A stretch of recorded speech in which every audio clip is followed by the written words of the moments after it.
with that stuff out of the way, I'd like to, hold on, it's on this side. I'm going to grab this corner of the screen, and I'm going to try to pull in my good friend Brooks. There you are, buddy. Hey, everybody. Yeah, can you hear me okay? Yeah. What is this at root thing? We shouldn't do that. Oh, yeah.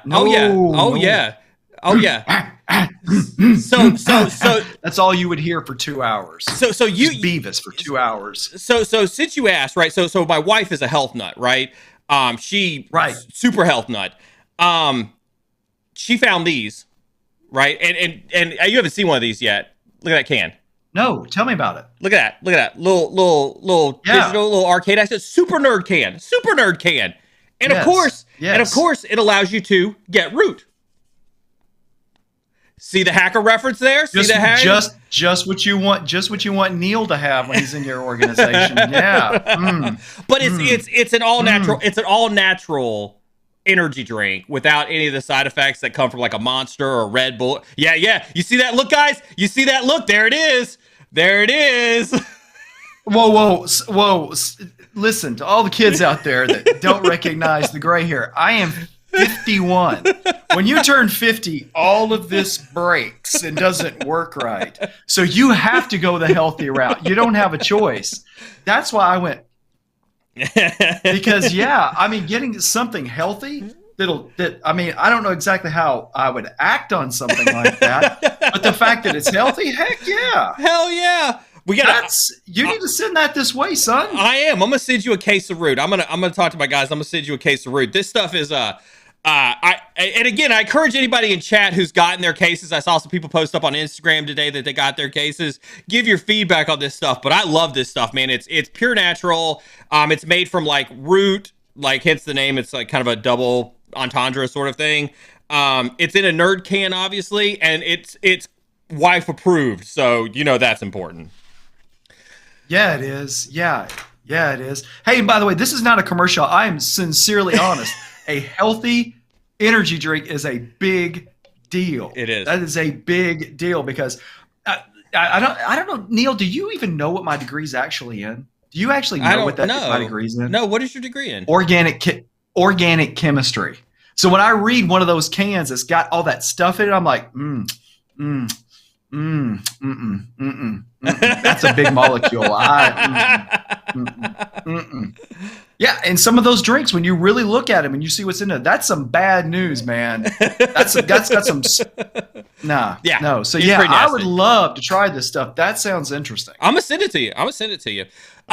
Brooks, this is water. Hey, well, good. I mean, it's better than last time you were on the stream where we were drinking wine and bourbon. Brooks, welcome back to the Cyber Insecurity channel. Thanks. Why did you sign up for another round of punishment? I don't. I'll tell you why I did. For years, I have had to have my mouth shut. I couldn't say what I wanted to say. I had to be quiet about stuff. I had to watch dude, it's serious business. You have to keep it together. So being in a position, real talk, real people, real conversations, it's a big deal, man. And to be able to tell other people about this stuff, yeah, man, I mean, it's cool. That's why I'm back. I will take the licks. If everybody here in the stream, whichever side it's on, can learn something good, heck yeah, let's do I dare say, let's get the lawyers at AWS watching my account. Let's go. Listen, if I get a notice from the FBI again and it's about you and I are going to have a conversation. I'm just saying. I'll go do this polygraph again. I don't care. Brooks, for those who were not here on the first stream, can you introduce yourself just a little bit, talk to people about your background and kind of some of the cool stuff that you've been involved in? Yeah. I honestly, my degree is in organic chemistry, and this is the most ridiculous story. I literally was a chemist for one day and walked away from it. I was like, this is the worst thing I've ever done. So I took a 4-year degree and just chucked it. But then I got stupid lucky and got hired at a little mom and pop shop. And that's where the computer career took off, and just absolutely fell in love with technology. And then, goodness gracious, from there, from mom and pop to a state agency, working for the Department of Defense. Was there for 17 years, involved with some fantastic people over on the DoD side, some incredible projects, just doing really really groundbreaking work. And then to be absolutely honest with you, I decided I would interview with Amazon Web Services. And for goodness sakes, I thought, oh, this will just be fun. They're not going to hire me. It's not going to happen. Just go do it and see what happens.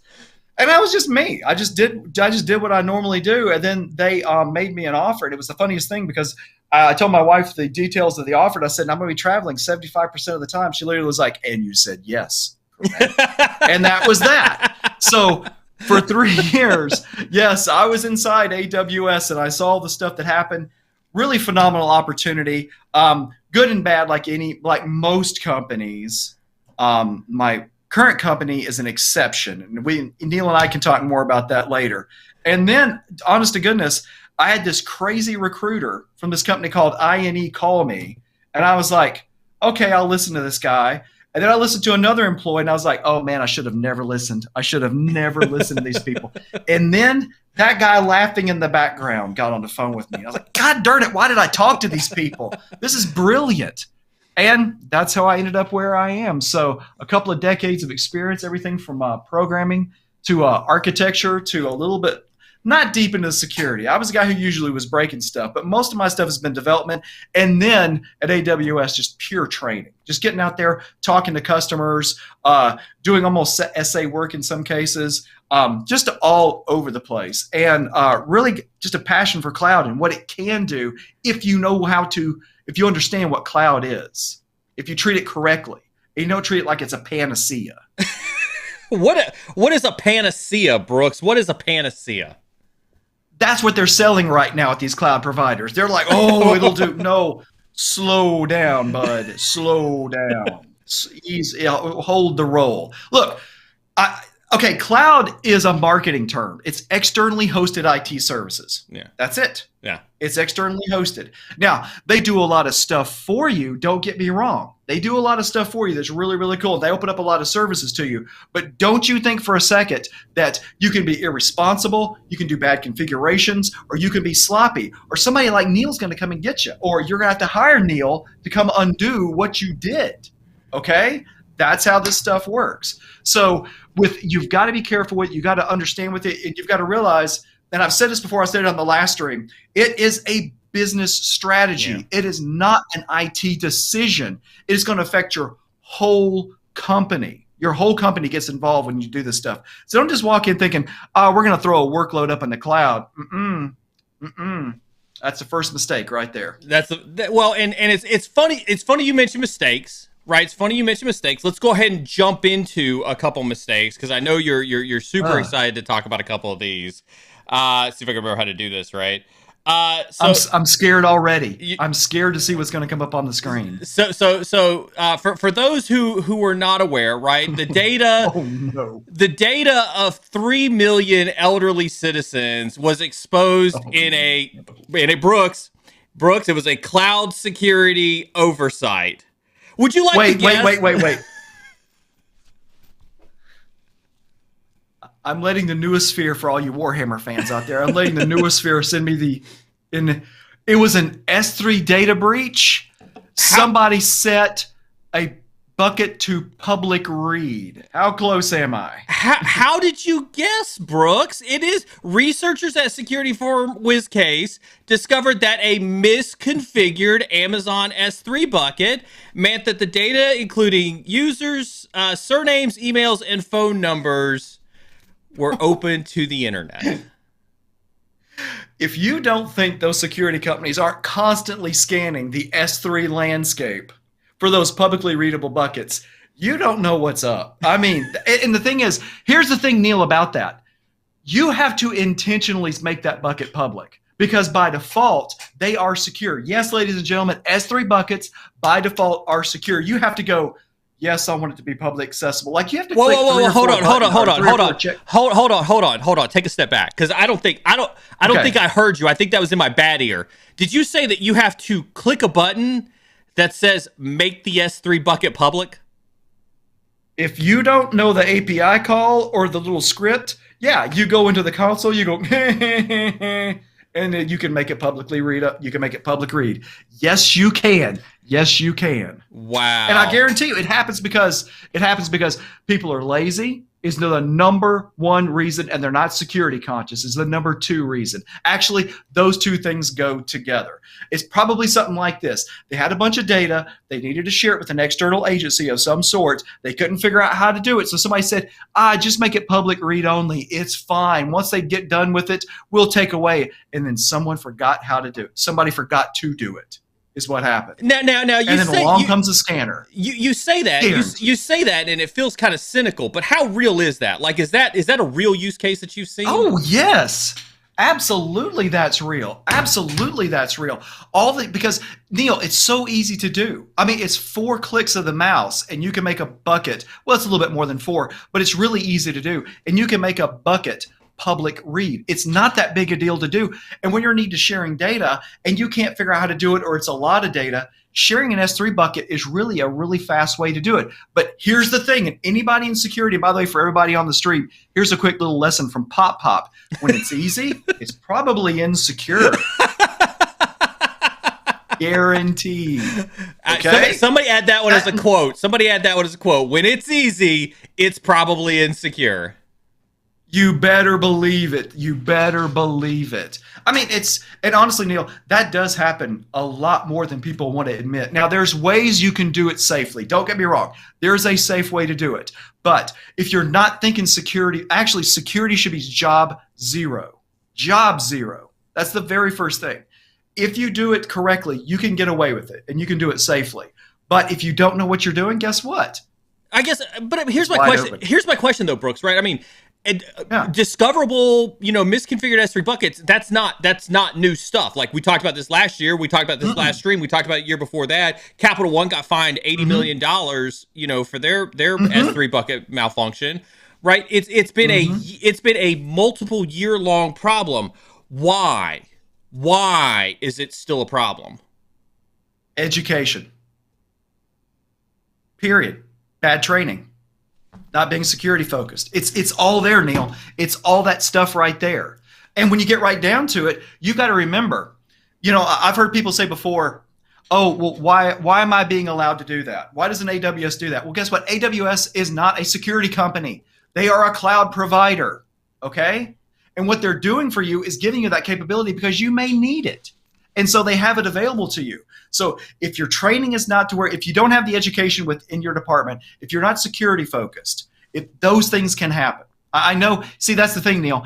There's no simple answer to that one. That's the best way I can tell you, because if there was a simple answer, I'd probably be BSing you a little bit. It's not simple, but it's. Go ahead. No, go ahead. No, go ahead. So, I mean, it's not having a culture of security. It's not understanding what you're doing when you're mucking around in the cloud, and understanding that, what public really means. I mean, that's an internet resource. Mm-hmm. You drop an object into an S3 bucket. It basically has a URL. It becomes accessible to the internet. That's the point of S3. That's the point of Azure Blob storage. You now have a publicly addressable, and that can be real handy. Okay, like if I've got a new song that I've recorded, I want to share it with Neil, I can drop it in there. I can do something called a signed URL, send it to Neil. The bucket is secure, but Neil can get to it, and it's that easy. So you can do it, Neil. You can do it, but a lot of people just don't do the configurations right. They're sloppy with security, and they get lazy, and out the door it goes. It's so. I saw somebody in chat just say this, and I do want to bring this up before it gets pushed on screen. What's the purpose then? Like you talk about AWS, and I've got a quote that I want to share with everybody here in a little bit, similar to that same topic. Mm-hmm. But what is the point of things like AWS's SOC 2 report or Amazon's SOC 2 report that says like, hey, you're configured securely, in that kind of attestation whenever they're doing those third-party mm-hmm. assessments?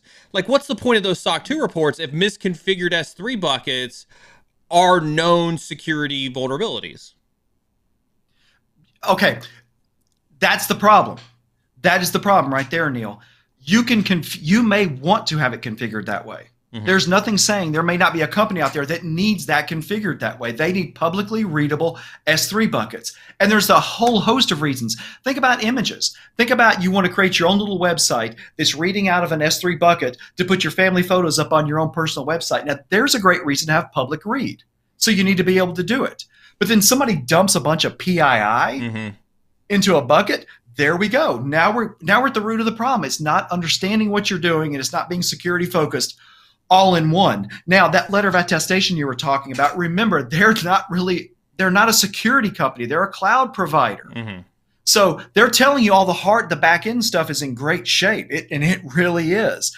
But dumb's not illegal, okay? It's not illegal. It's not illegal.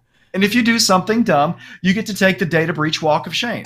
You get to be on the internet. You get to show up. You get to sweat bullets. When you see that article come up on the feed, you get to sweat. So you bring up the AWS not being a security company. I do want to pull up a quote. I did find this. It was Information Week put this out. Talks about cloud security basics that CIOs and CTOs should know. And it said cloud may not reduce cyber risk. And I want to read this quote because it kind of ties into what you're saying there.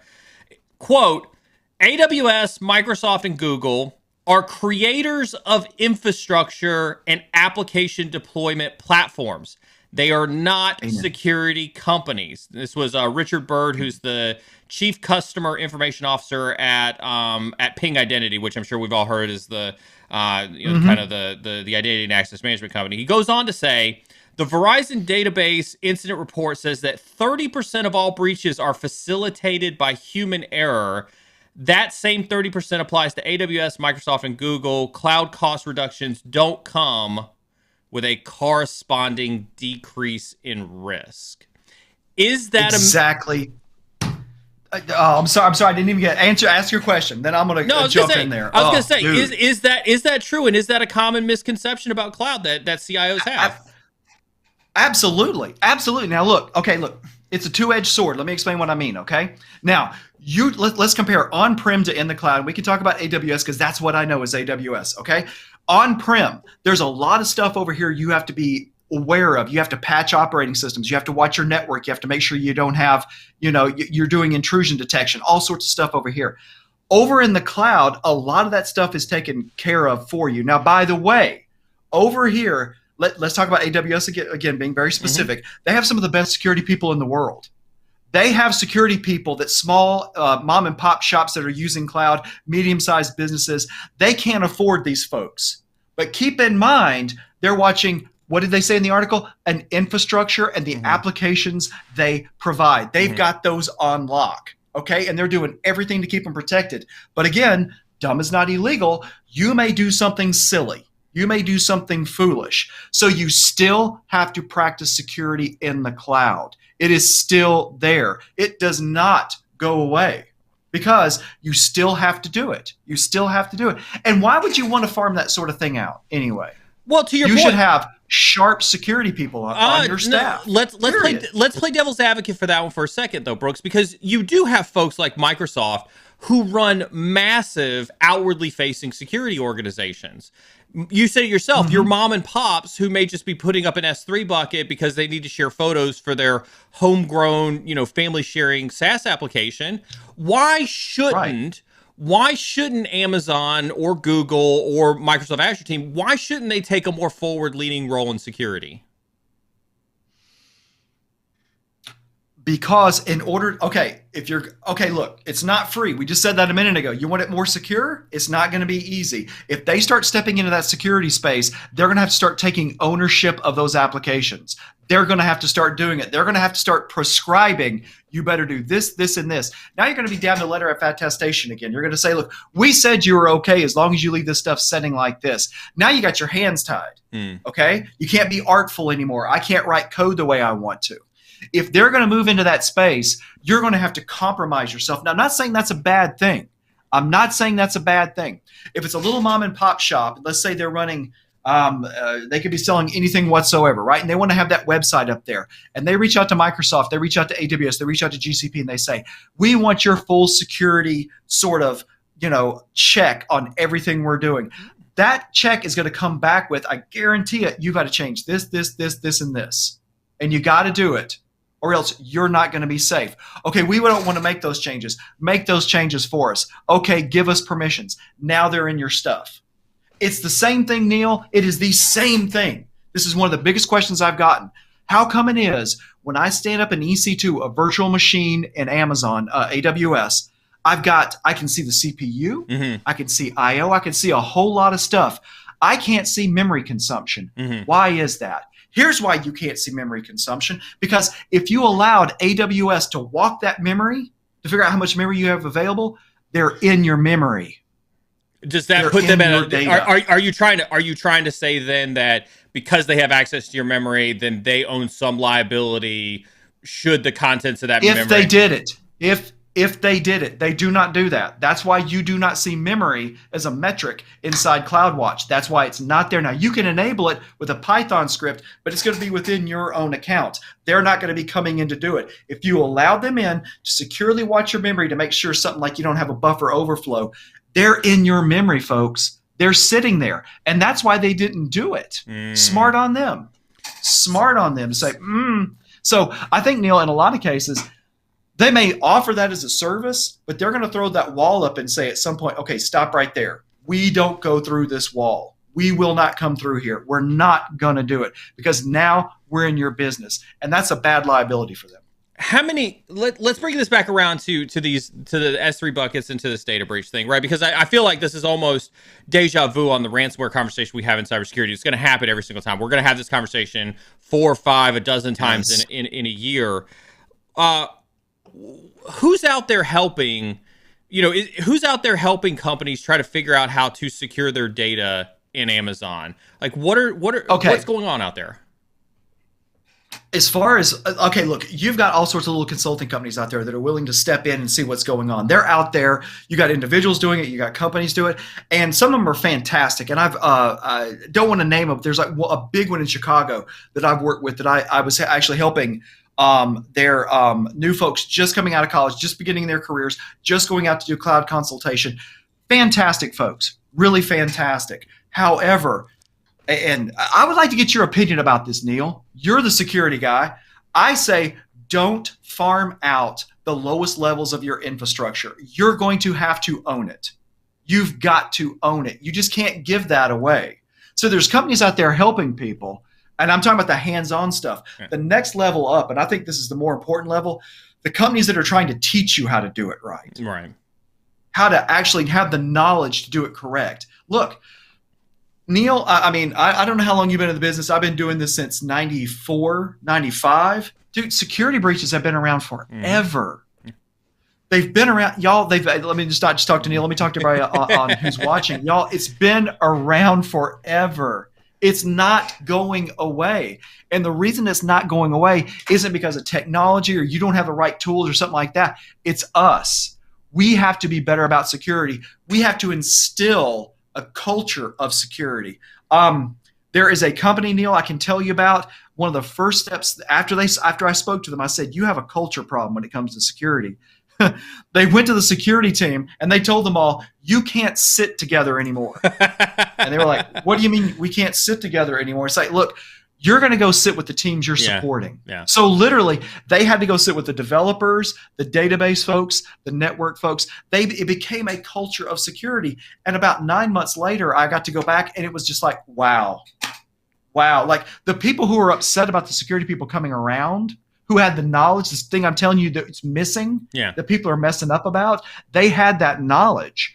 And so when you have that there, you instill that culture. So it comes down to, yes, you can hire outside agencies to come in and take a look at your infrastructure and make changes. You can use things like the well-architected framework from AWS that'll take you question on an evaluation of your infrastructure. And I don't know. I hope you don't mind. I'm going to do a little plug. Go for it. Have at it. I don't know how many of y'all watched any of our videos over on INE, but you're going to see me go on a rant about the well-architected framework, and particularly security. Because listen, it's Neil. I guarantee you this has happened, y'all. I want y'all to go with me.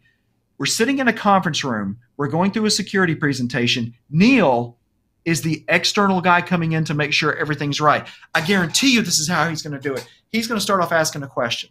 He's going to ask a question, and everybody in the room is going to crap their slacks. That's exactly, because he's going to go, hey, did you da-da-da-da-da-da? And it's going to be like, well, we're just going to go ahead and delete that PowerPoint presentation that said we knew what we were doing. Wipe out our pants. It's education. So, but the thing is, Neil, and I can't stress this enough, I just can't see companies of any value, any real value, just handing over that responsibility. You've got to take ownership of it. I don't care what level you do, you've got to take ownership. I think the only time that I would disagree with you on this, Brooks, when it comes to taking ownership, right, is and I've seen it, I've lived this, right? I think if we're talking, Fortune 100 space, Fortune 500 space, maybe even most of the Fortune 1000 space, I think that holds true. I think I kind of equated it more towards a dollar cost average, right? If you're a company whose revenue is probably less than $1 billion, you've got no business doing your own security, right? You've got no business doing a lot of your own IT, right? Because you probably can't afford more than one or two IT staff, let alone one or two security people. Mm-hmm. And so I think that's where, when I look at these smaller organizations, and I know that when we talk about Capital One, that's obviously a very big organization, but most of these organizations start out as small companies with small ideas trying to make their way in the world, and therefore they're not staffed to have IT folks, to have security folks, to have folks who can kind of help them guide and navigate. You shouldn't have your S3 bucket public. And then they grow up to be big companies, and nobody has gone back to check their previous work. And so I think that's my only disagreement when it comes to you have no business, allowing somebody else to handle your security is I think if you're under $1 billion in total revenue or total, market cap as a company, you've got no money to invest in security. That's true. That's a fair point. That's a very fair point. Yeah, there's going to be a monetary problem you're going to run into where you just don't have the slack space in your budget to hire in those security people. So on that, that's a very fair point. And so in that case, I mean, that's a tough space. You're going to have to farm it out to somebody. You're going to have to get somebody in who knows the stuff, who lives the stuff. And that's the sort of thing you do get with these cloud providers, is that you do have those folks who are external in AWS, the security experts that are watching that low level. But again, that's where you could bring in the external and say, did we configure this right? They can run tools. They can check things and make sure you haven't done silly. Now, the thing about it is, though, Neil, is I think that, and this is a question I have for you, how does a company even get their mind around that? The fact that we're going to have to bite the bullet. We're going to have to spend these tens of thousands of dollars, and it's worth it. Because if we don't do this, we could be in a lot of trouble. What is that opening there that makes that mindset go, we got to address this? Oh, and this is something we talk about on stream frequently, Brooks, and BSEC's head's going to explode as soon as I say this because he knows what's going to come out of my mouth next, right? Is it's the ROI, right? It's that return on investment, right? Yes. IT for literal decades has been a cost center in every organization. And when it's viewed as a cost center, it's not viewed as a moneymaker. It's viewed as a liability. It's viewed as a budget cut item. And unfortunately, cybersecurity has ridden the coattails of IT in that same fashion. And so as a result, cybersecurity is also a cost center. And so as a result of kind of the dynamics that exist there between IT and cybersecurity being cost centers, the uphill march that you have on proving the return on investment for even securing your S3 buckets, right, is a pain in the rear end, right? Right. And so, when you say the how, that's the $64,000 question for most of us from a cybersecurity perspective, is because every CISO is different, every CIO is different, every CFO is different, every board member is different, comes from a different background, dealt with different cybersecurity issues, may not have ever dealt with a cybersecurity incident in their entire past. Listen, I'll tell you a story. When I was at Abbott, we had one of the board members who was sitting on the board at Target during Target's major breach. And so you've got somebody who lived through Target's disastrous event that happened with them. And it was still pulling teeth every board meeting to get funding approval for cybersecurity initiatives.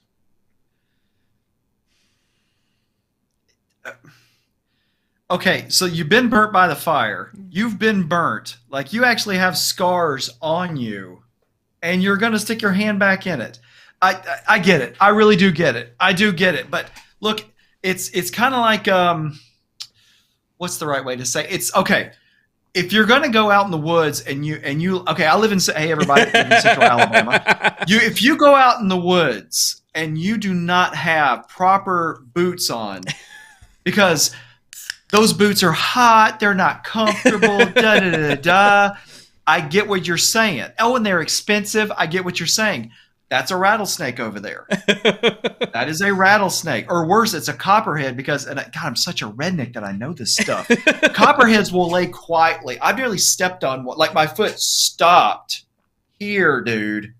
Like it was sitting right here. And I went, oh my. And just kind of, I literally did the George Takei, oh my. And just at the last second pulled my foot away. It's the same thing. Yeah. Dude, I absolutely, I get what you're coming from. I understand. I saw it at the 80, 90 companies I've worked with over the years. They just don't understand. Look, it is a tool that you have to use. Data is a thing. Yeah. We're all in it now. We are all in the cyberspace together. Okay. That's where we are now.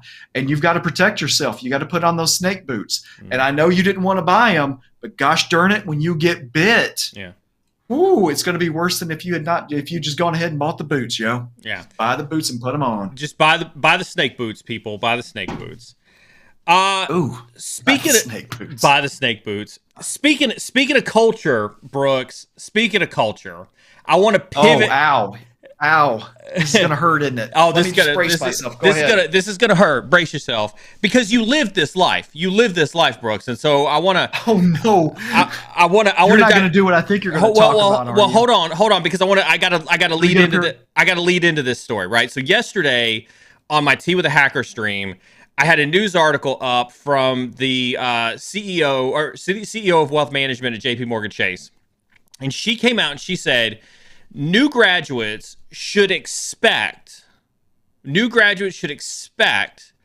to work 72 hours a week to be successful. This was the CEO of JP Morgan Chase. And so we had a long conversation on yesterday's Tea with a Hacker about toxic work environments yesterday. And so then as if it was fate instilled, Brooks, no. We get this one that comes up as well, right? A couple days ago, right? Amazon to monitor customer service workers' keyboards and mouse strokes. Now, you have spent quite a long time inside of that environment. 3 years. How is this indicative of what culture is like inside of Amazon? Real conversations, okay. Real conversations with real people right here. Here we go. It's really strange how there are parts of Amazon that are absolutely awesome. They're absolutely amazing. And then you got that right there. You've got that right there. You've got people watching keyboard strokes and stuff like that. The question I have, Neil, is this. And matter of fact, I'll say to anyone on this stream, you ready? Let's go through a mind simulation, okay? I want you to think about 100 employees that are that know that every time they touch the keyboard, every time they touch the mouse, they're being monitored, okay? Think about who did you say that was from the first article that said you're going to be working 72 hours? JP Morgan Chase. JP Morgan Chase, okay? I think I've been there a couple of times. Anyway, who's going to be left in that pool of 100 people in 1 year if this type of nonsense is going on? 1 year, who's going to be left? Well, I guarantee I can tell you who's going to be left. The people who didn't have the skills and the ability to go someplace else, because they're going to leave. You're going to set yourself up. So I don't understand the sort of thing, Neil. You're setting yourself up. Amazon's making itself its own worst enemy. JP Morgan Chase is making itself its own worst enemy. I mean, why would you go there and stay there if you're living a life like that? Neil, I know you've seen this. These so-called super executives working at these companies that everybody wants to be like, go read their bio sometime. I can tell you what their bio is going to say. I love to spend time with my family, time outdoors. Okay, you don't do anything but work, do you? You don't do anything but work. That's all you do. And Neil, I'm going to be absolutely this is going to be the knife edgest I get. I don't want that person. Yeah. If I was running a company, I don't want that person. Don't tell me, oh, they're a hard worker and they'll work 80 hours a week. I don't want that person. They have no thing to them that brings a flavor to the work that can put us ahead of everybody else. They don't have it. They won't have it. They don't have a life. They don't have much of a personality. How can they be cutting edge? How can they have passion like Neil and I have? Yeah. And don't tell me it's passion for the work. Please keep it. So this kind of stuff right here, Neil, it just drives me nuts. I don't like seeing stuff like this. I don't like seeing, I'm really upset when I see employees who basically have to be muzzled. They have to muzzle themselves. Well, they have to watch what they say at every step. It's ridiculous. One of the things I like to do, Brooks, right, is I want to make sure we don't create an echo chamber here, right? Because I'm sure all of us in security look at this and we start to freak out a little bit. But let's make sure we're not speaking in an echo chamber here. Is it not within Amazon's, and again, I need to clarify this because some people have a tendency to think that I'm serious when I say this. I intentionally pick opposing sides to put our guest on the spot. Actually, I'm being told to ask this question first. What is the issue if you are at work? What are you typing that would be an issue? Not like you are typing private stuff. You want to take this one? Sure. That's what they're going to be looking for. No, that's a great question because that peels the cover off of it. So great question. It's not about that. It's not going to be about private stuff. It's going to be about speed of work. It's going to be about, that's what it's going to be about. How much are you getting done? And they're going to set a really high bar because that's what Amazon does. And you better be above the bar. Can you talk about that? Can you talk about that a little bit? Can you talk about and I ask this because I've heard these stories too. Can you talk about like the ridiculous interview process that comes with getting into Amazon? Can you talk about that bar setting that they do inside of Amazon? I can talk about it in general. I cannot talk about specifics. I won't speak in specifics. I will say it's brilliant to a point. It's brilliant to a point. The idea is this. When you're interviewing somebody, you want to ask yourself, and it's called being a bar raiser when you do it. And there's a very specific program for it. It's very difficult. It's very hard. Kudos to anyone who manages to get through it at Amazon. But you're trying to determine if the person that you're interviewing is better than 50% of the people that are there. That's what you're trying to do. So on a team that they're going, are they better than half the team? If they are, get them. That's what you want to do. So that makes the interview process very difficult because they're expecting you in an interview to outperform what would be expected for the job. Mm-hmm. That's part of it right there. Mm-hmm. You've got to bring it at an Amazon interview, at an AWS interview. You've got to bring it. And I can't go beyond that. I wish I could. I won't.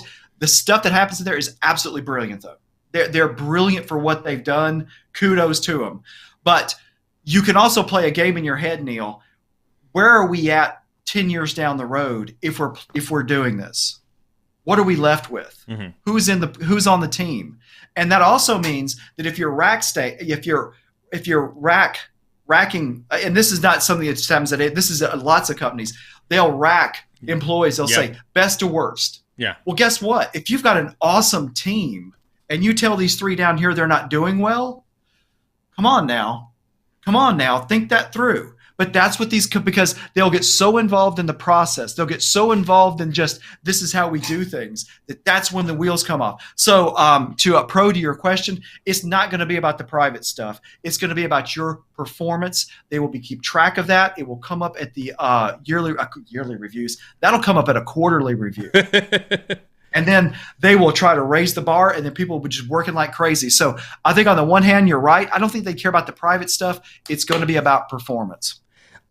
Snooky Smush comes through, says, but the specific program isn't looking at what you're actually typing. It just builds a profile and creates a baseline to then see if something has been exploited. To me, still a slippery slope, but also does kind of make sense. This gets back to us playing that devil's advocate. Doesn't Amazon have a right to implement systems that may seem invasive to an employee, but are built and designed to protect Amazon IP? Yes, absolutely. To protect the IP, absolutely, I get that. But you're on a slippery slope. You're on a slope, absolutely. And they can't. And here's the other thing, and this is a big difference between small companies and big companies. Amazon's having to hire all the time. They don't know who they're hiring. They just don't know who it is. And if you don't think there aren't people in that company with ulterior motives, you don't know what the real world's like, y'all. You just don't. You just don't. Neil could probably tell us horror stories about corporate espionage. Yeah. It happens. And so on that particular Snooki, yeah, I'm going to have to agree with you on that. They absolutely should protect for it, but is the chance of them using it for performance evaluation likely? Yeah, you damn well better bet there's going to be performance evaluation eventually on it. But I can also see them absolutely saying we need to protect that PII. I mean, there's stuff I know about Amazon that I could tell, I won't, but I could tell you that's actually amazing. It would make you go, wow, they're even better than I thought. You better believe that they're better than you think. But they just want to protect that data for right now, and it's for legal reasons.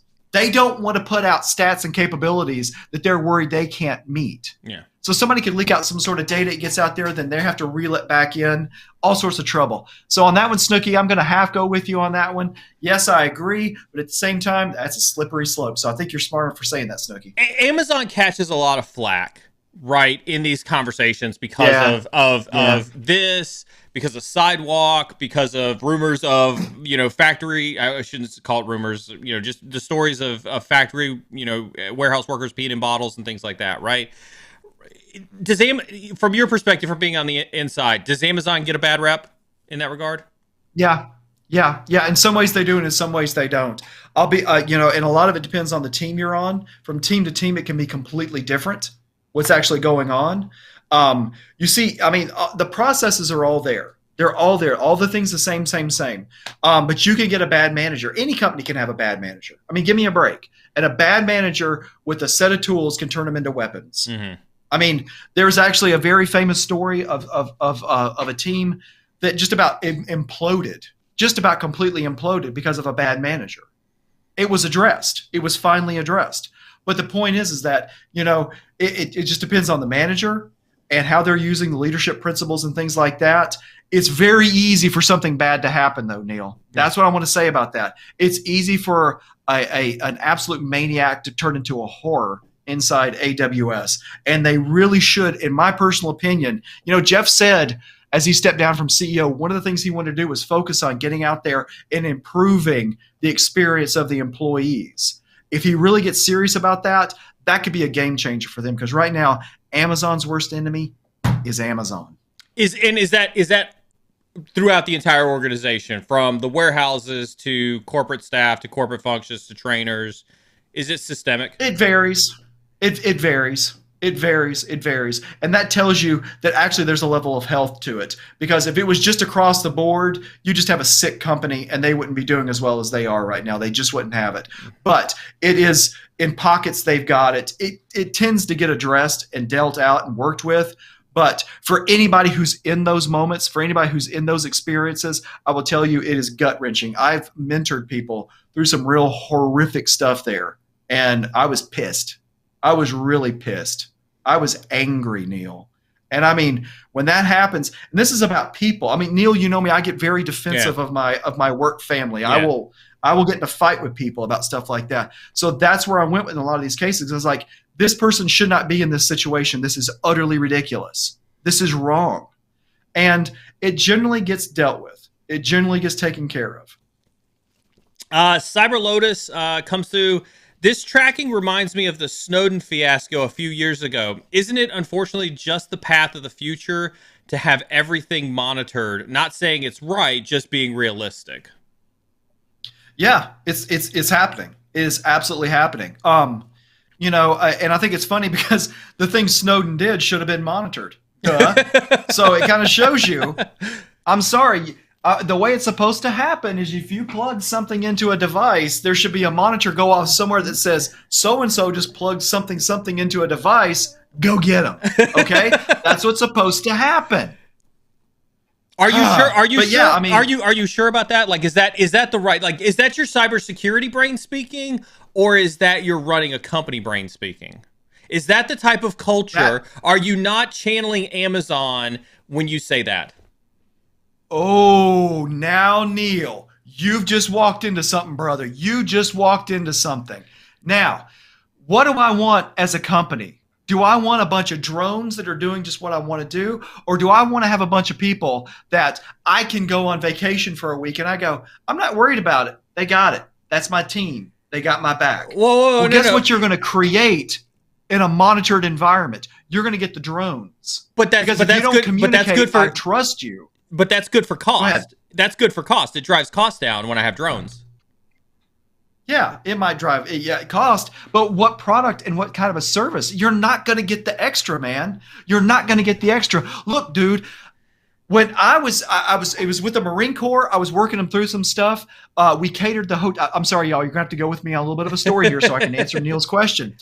We catered the hotel to bring in some food. It was terrible. This is back at Amazon. So real quick, I call Amazon and Neil, I love the fact that you take that moment to appreciate our veterans, appreciate our people in uniform. It's awesome. I was like, we're not doing this. I've got a room full of Marines. Okay. We're not playing this game today. Mm-hmm. So I called back to the mothership. They said, not happening. We got some food in there. Here's that drone versus somebody you trust. Okay. Drone would have been, well, the food's acceptable. Everything's fine. Mm-hmm. Someone who you trust, who's really tenacious about a great customer experience and is free to do what they want to do, is going to pull out their card, and on their own personal card, knowing that the company's got their back, is going to spend $400 on drinks, not liquor. I'm talking about stuff for the room, for the class. Like, I basically, honest to goodness, for anybody who knows the area, where the Marine Corps Museum is, just down the street, there's a subway station there. Then up on a hill, there's a Marriott hotel. That subway, bought them out. I freaking bought them out. I told everybody in line what I was doing. There was a Marine who was like, that is outstanding. And that was the end of the conversation. We loaded everything into the back of this rented car I had, hauled it up the hill. You get that behavior from people you trust, because that's the sort of behavior that you're engendering. But do you get that? Do you get that behavior if whenever they plug something into a USB port, you're on you're standing next to their desk being like, what'd you just plug into that computer? Dude, let me think about that. But you see though, that's the catch-22. But that is the catch-22, because I mean, if they're going to wreck you, they're going to wreck you. Yeah. And they may be there to earn your trust. I mean, you know as well as I do, Deal. There's people who are enemies of the United States of America who are well trained to make you think, oh, they can be trusted. And then once they get there, they got you. I absolutely get that. I really do get that. So I think it comes down to it's a multivariable problem. Yeah. I'm sorry, security is not simple, ladies and gentlemen. If it's easy, it's not secure. Nope. We're right back to that. If it's cheap, it's not secure. If you wrote it with one line of code, it's not secure. I mean, look, here's the thing. I do think, and to Cyber Lotus's question, right? Or comment rather, I do think as we get more and more digital, right? I saw a comment. I troll Reddit in groups like our insane people of Facebook and bunch of other like trolley groups on Reddit, and you've got these people who are like, oh, I'm not, and again, nothing political, just throwing it out there, right? Oh, I'm not going to get the vaccine because I don't want the government to track me, right? But lest they forget that they've got like a cell phone and some credit cards, right, where they're swiping that stuff left and right. And so I do think that there is a little bit of naivety to think that as we become more digital, as we innovate more, there is some acceptable loss of privacy that I think most people are going to have to come to grips with, right? But I also think that you make a very valid point when it comes to things like you do want people who are vested and are passionate about the work that they do on a day-to-day basis, which is why when they plug in a USB drive and you get those alerts coming off on the SOC, you don't necessarily want to pick up the phone and say, hey, what did you just plug in? Are you stealing data from my company, right? And I'd go the same thing with over here, right? I think this creates a culture that says, I don't trust a single one of you people in this organization because I think somebody in this organization is going to steal something. The excuse that they gave, the excuse the Amazon executives gave was, we don't want your laptop in your apartment with your roommate there who may look up the purchasing habits of a famous person. Right? Okay. Stop right there. There is a person I know a little, you know very well. They're near to you right now. Okay? That's somewhere in the Cary area, okay? They were approached by a HR person from Amazon saying, "Hey, you might be interested in this position." This person looked at what's going on with all these articles and said, "No, thank you." Now, where are you at, Mr. Bridges? Now you have people who are awesome who will say, "No, thank you." Yeah. Really, no, thank you. I appreciate it, but no, thank you. But we'll offer you 100 shares. Good. That sounds fantastic. Find somebody else. You're not going to own me. Yeah. Bye-bye. Yeah. Okay? You're not going to own me. Yeah. And that's part of getting yourself owned right there. Yeah. That's part of getting yourself owned. Because what was that? 72 hours a week? Mr. Bridges, we had a look at your work log and noticed you weren't quite up to 72 hours. You may be interested to know that several of your employees are actually 90 hours per week. So maybe you need to step it up just a bit. Or we're going to have to do something unfortunate in about 6 months. That's what's going to happen, Neil. Now, and I agree with you. We do give up some privacy. There is a theme park that is going to do some amazing things, absolutely amazing things. Okay. And when that stuff happens, particularly if you're a parent and you've got a kid, or like me, you've got a grandkid, and because I actually experienced it, the kid's going to get an experience they will never forget because it will look like flipping magic. But you give up a little bit of your privacy when this happens, a little bit.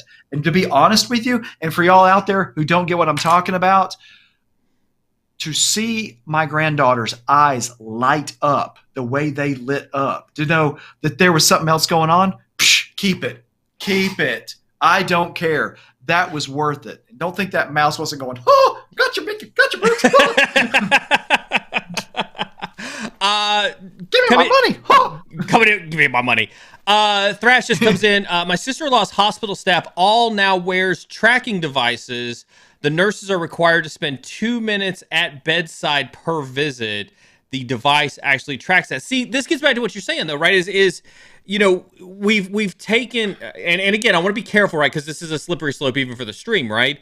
There are systems that are supposed to be in place to help companies from getting hacked, from data leakage and things like that. And then this is the systems that you're talking about that can easily be misconstrued to be, are you doing the work that you need to be doing? Right. And Thrash, to your sister, first of all, tell her thank you from all of us for what she does. But more than that, man, I'm sorry, I don't know if you're a man or a woman. Sorry, that was just a Southern thing, y'all. What if she needs to spend 5 minutes talking to somebody? Yeah. What about if it's a COVID patient that's locked up and they've been there for 2 weeks, haven't seen their family, and they're going through an emotional thing? Yeah. She could be the lifeline to pull them back, make everything okay. Oh, I'm sorry. You spent way too much time with that. Oh my goodness. Yeah. So, I think the idea of being able to say that, but there needs to always be that thing of, and that's the thing, Neil. If you asked me what I was doing at that bedside for 5 minutes, I said, look, this person was going through some really heavy emotional stuff. I was trying to help them out versus, you see, then I'm making something up. Yeah. So again, it comes back to trust. I get it. I get what they're trying to do, that you got to move around, but there's times when the rules have got to be broken. They have to be broken. Agreed. Really quick. So the last thing that I want to bring up with you really fast before we open everything up to questions, because I'm sure we've got a ton of questions in queue, and that is one of the prime reasons why you hear is to answer questions from the community. That was an hour? That was a whole hour? I know. What the heck, man? I know, right? We got 1 hour to go. Are you good for another hour? You good for this? Oh, dude, we could go till midnight, but we're not. Don't. They'll take you up on that. They will take you up on that. So I'm gonna high five you from across the way. Yesterday we closed out the INE Cloud Fundamentals beta. High five. That's right. We sure did. High Yes. five. Ta-ta! Right. INE's first certification. You and Tracy Wallace were instrumental in designing Tracy that. Wallace. Yeah. Also Tracy Wallace. You guys did a fantastic job. I want to take you down. I want to take the viewers down a journey, right? Because this has been a passion project of mine, yours, and Tracy's for a really long time. I haven't got to talk a whole lot about it because I wanted us to get through this beta. So with that being said, I want to kind of take some folks down this journey with us. When I asked you to design a Cloud Fundamentals beta or a Cloud Fundamentals cert and Cloud Fundamentals course, right? What challenge did you accept? Okay, here's the challenge I accepted, and this is what it comes down to, and this is what a lot of people, it looks like my audience, sorry if my video gets a little wacky there. It comes down to this. When you're designing a cert, what is it really about? Now, I'm going to shock everybody by saying this. It's not about the cert because nobody wants a cert. It's not about the training. Nobody wants to sit through the training. They want an awesome job is what they want. They want a great job that's exciting and fun. And that cert, getting that knowledge, that is the pathway to that.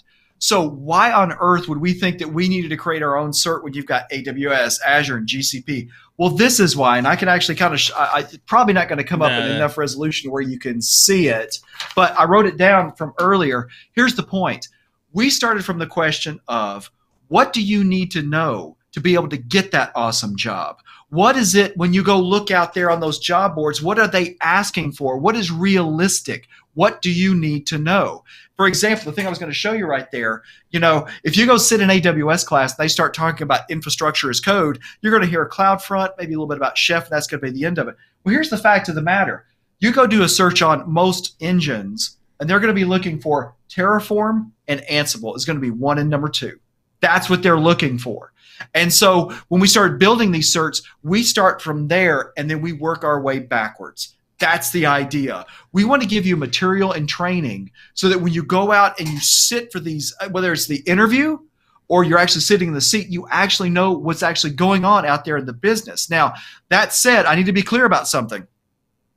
When any company whatsoever is the provider of the service and they create a certification, the marketing team gets involved. Okay? I'm sorry. Hold on. Neil knows I'm right. I do know you're right. Neil knows I'm right. Yeah, I do. Okay? This marketing. So sometimes what's on the cert and what you get trained is not really what you need to know, but it might make you think more about using that service or using that provider. That's what that's there for. Good on them. That's smart, y'all. Don't knock them for doing that. That's smart. What we're doing at INE, though, is saying, what do you need? The people out there looking for the jobs. We're putting you in the center of the focus and asking. And so that was the idea, Neil. That's what we were aiming at. What do people need to be successful? That's why we created it, and that was the goal, and that was the point. Well, let's put a finer point on that for just a little bit, right? Because one of the things that I struggled with when trying to decide how we were going to do this from a strategic perspective was why. Why isn't AWS Cloud Practitioner, right? Why isn't Azure, fundamentals? Why aren't those courses good enough out there? And so you taught ACP, right? You taught all the way up to the architect level, right? So you taught Cloud Practitioner, you taught, systems architecture. I taught dev. I taught the room with 1,000 people in it. Yeah, stuff like that. Right. Why isn't, let's take ACP, since I think that's, kind of, where we're drawing the line at. Why isn't ACP good enough? You're gonna open this box on me, aren't you, man? Yeah. You're gonna open this box. I want you to tell the story. I want you to tell the story that you tell me from your years of teaching ACP. Okay, this is concrete, y'all. What I'm about to tell you is not just some made-up jibber-jabber. This happened. It was right up the road. It was one of my favorite classes I ever got to teach because it was right up the road in Birmingham. I'm in central Alabama. Awesome company. Got to sit with them, work through all the material for CPE, which is basically like a one-day type thing. One of the people sitting in the room was a lawyer for this multinational bank. He comes up to me like he's been paying my mortgage and says, that wasn't good enough. And I'm like, and I can't say his, I'd say his first name, but he has such an unusual first name. He would know I'm talking about him and it would get out. But he said, that isn't good enough, Brooks. That's not good enough for what I need to know. And I'm like, what are you talking about, man? And so we started to really digging into, as a lawyer and an international lawyer, he was needing information about cloud that's just not part of that little sphere of CPE. He basically had to go on and get the AWS architect certification so that he would know what to say. Now, here's the upshot of this, everybody on the stream. It's going to blow your mind. A lawyer stopped a major GDPR violation, a huge GDPR. And how did he know it? That's because he had gone through all the extra materials to understand how S3 worked, understood the mistake they were about to make, and was able to stop it. I mean, it made him a hero of the company. So what it comes down to is CPE is great for what it's designed for. You're going to need more knowledge. And it's because companies have realized cloud is not a flipping IT decision. It is a business strategy. It's going to affect your whole company. HR needs to understand it. Legal needs to understand it. Okay. All the folks that you don't think it needs to be part of it, they're going to have to start being part of the conversation now. And if you don't believe me, here's the scary part. And this is the sort of stuff, Niels, that's coming to INE, reaching out to these companies and asking them, hey, how are you doing?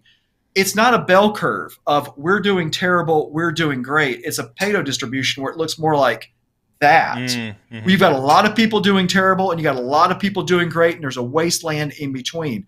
And that's because these folks over here are making a business strategy, which means the business leaders need to have a stronger understanding of cloud than just what you can get from these fundamental classes from these cloud providers. Or I don't even want to name another certificate provider. You've got to have more knowledge. And look, I'm standing on this anthill. I'm standing on this hill and making a point because this is the facts. Anybody who wants to argue with me, come on, let's go. Let's argue about this. You're going to be wrong. I'm just going to go ahead and warn you. You're going to be wrong. You need more knowledge. You need more understanding before you can effectively work in this space. And I think, Neil, one of the biggest ones I see all the time is this. Companies that realize that their finance team needs to really understand cloud because now they're creating financial operations teams. Yeah. Okay, they're getting more in that. The knowledge you get in a CPE or the AZ900, it's not going to cover it. You've got to have more knowledge, and so that's why with our fundamentals, it doesn't feel like just a fundamentals. It feels like another step up. Hold on, I'm gonna stand on my soapbox now, right? Because I'm gonna challenge you on this, and this is, you know, even though we work together at INE, I'm still gonna challenge you on this, right? I read the reviews. I sat here on stream. I've had people talk to me in sub chat at night. They felt like it was hard. They felt like it was hard.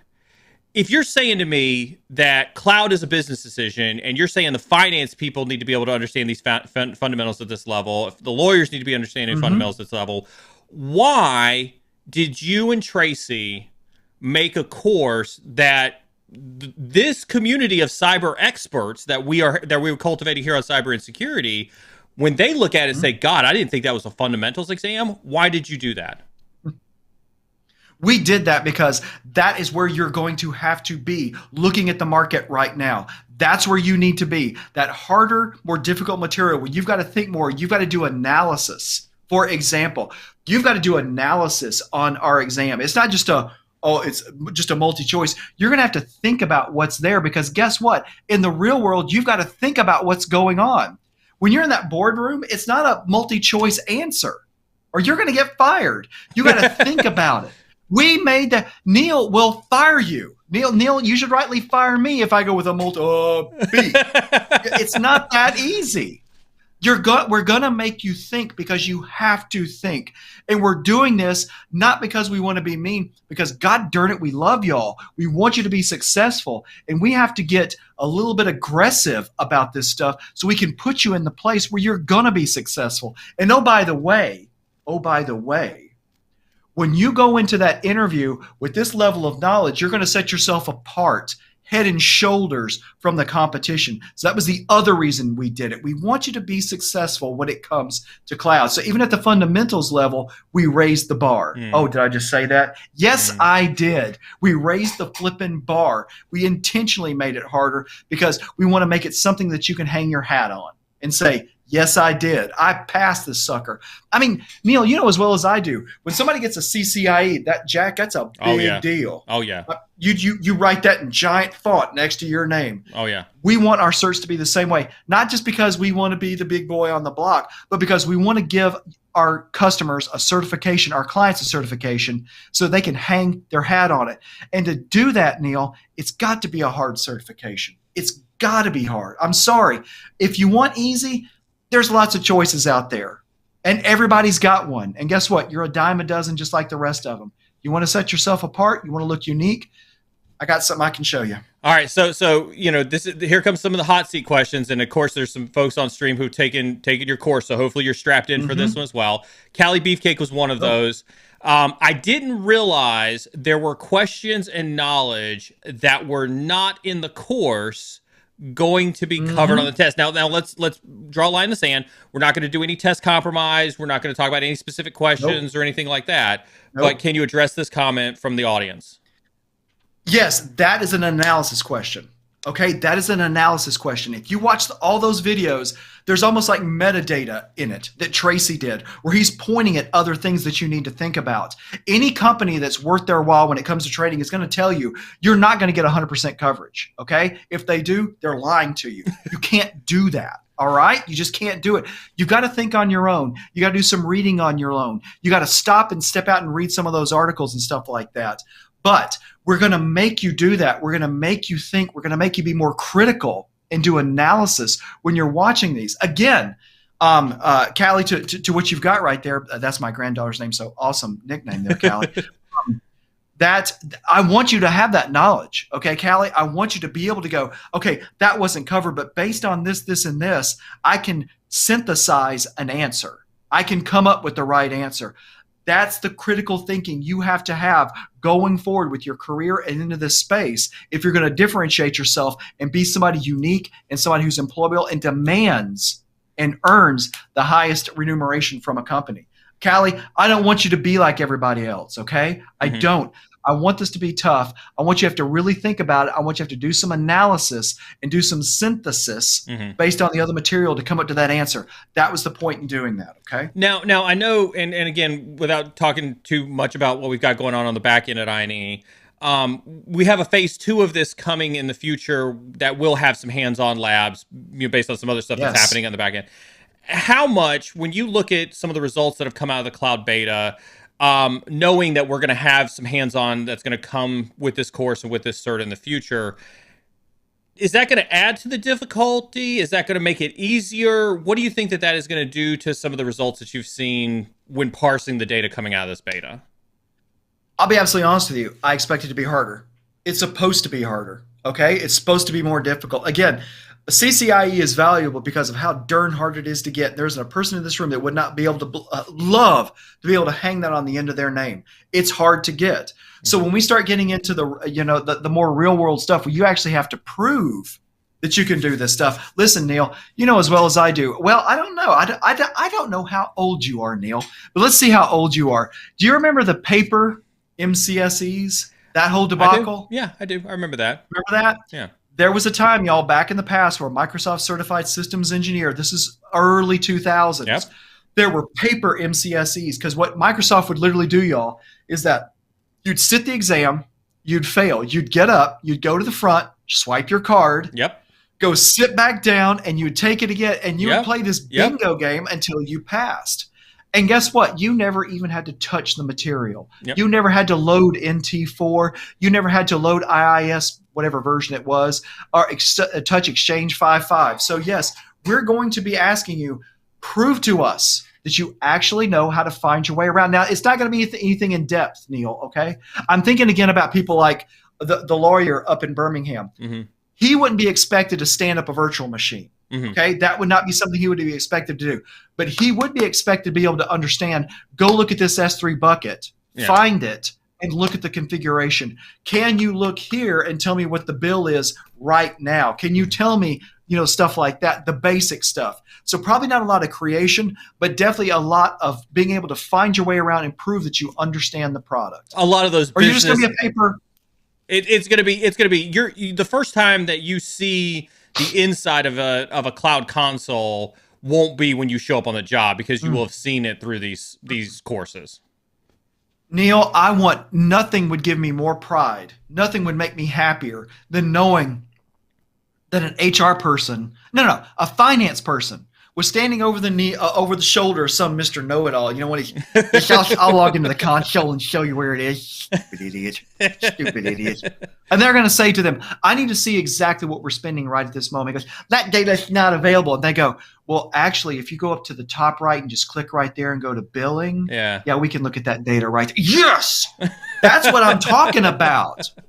And you can't do that, Neil. You can't do that unless you've been in the console, and I'm going to test for that. We are going to test for that to make sure you're there, because we want you to have that knowledge. But hold on for a second. Hold on. I see this question on screen. I want to press you on that. You're telling me, let's put a very, very fine point on that. That scenario you just described, that's not in AWS Cloud Practitioner?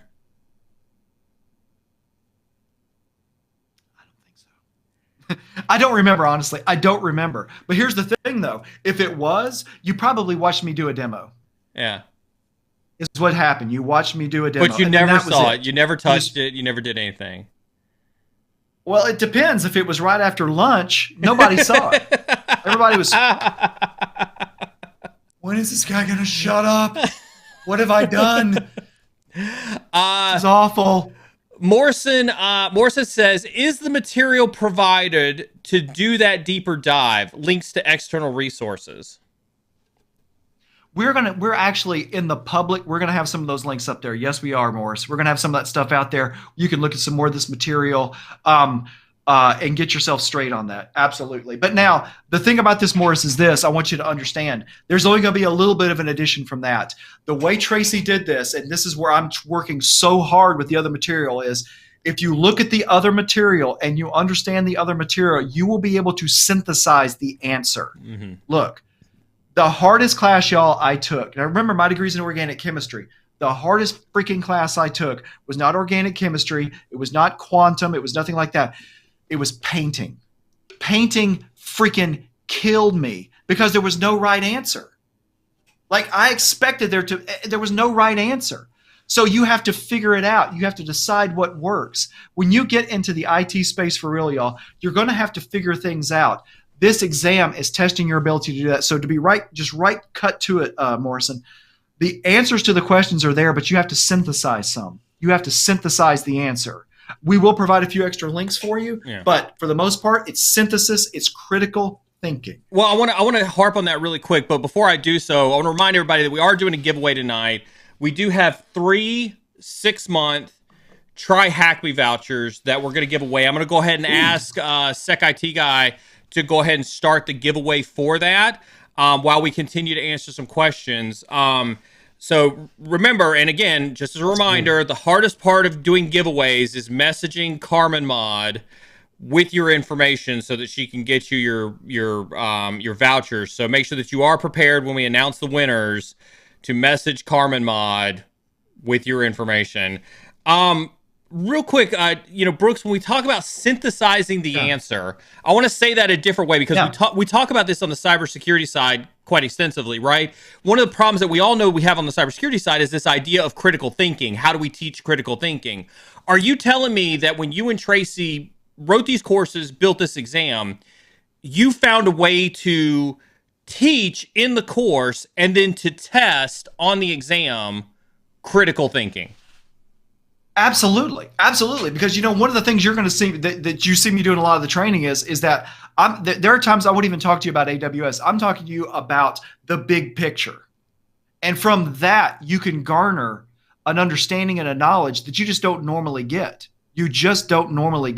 And I intentionally do that so that then when you're looking at these questions, and by the way, this is real world. This is what you get out there. We don't know how to solve this problem and there's no right answer. You have to figure it out. I'm testing for that.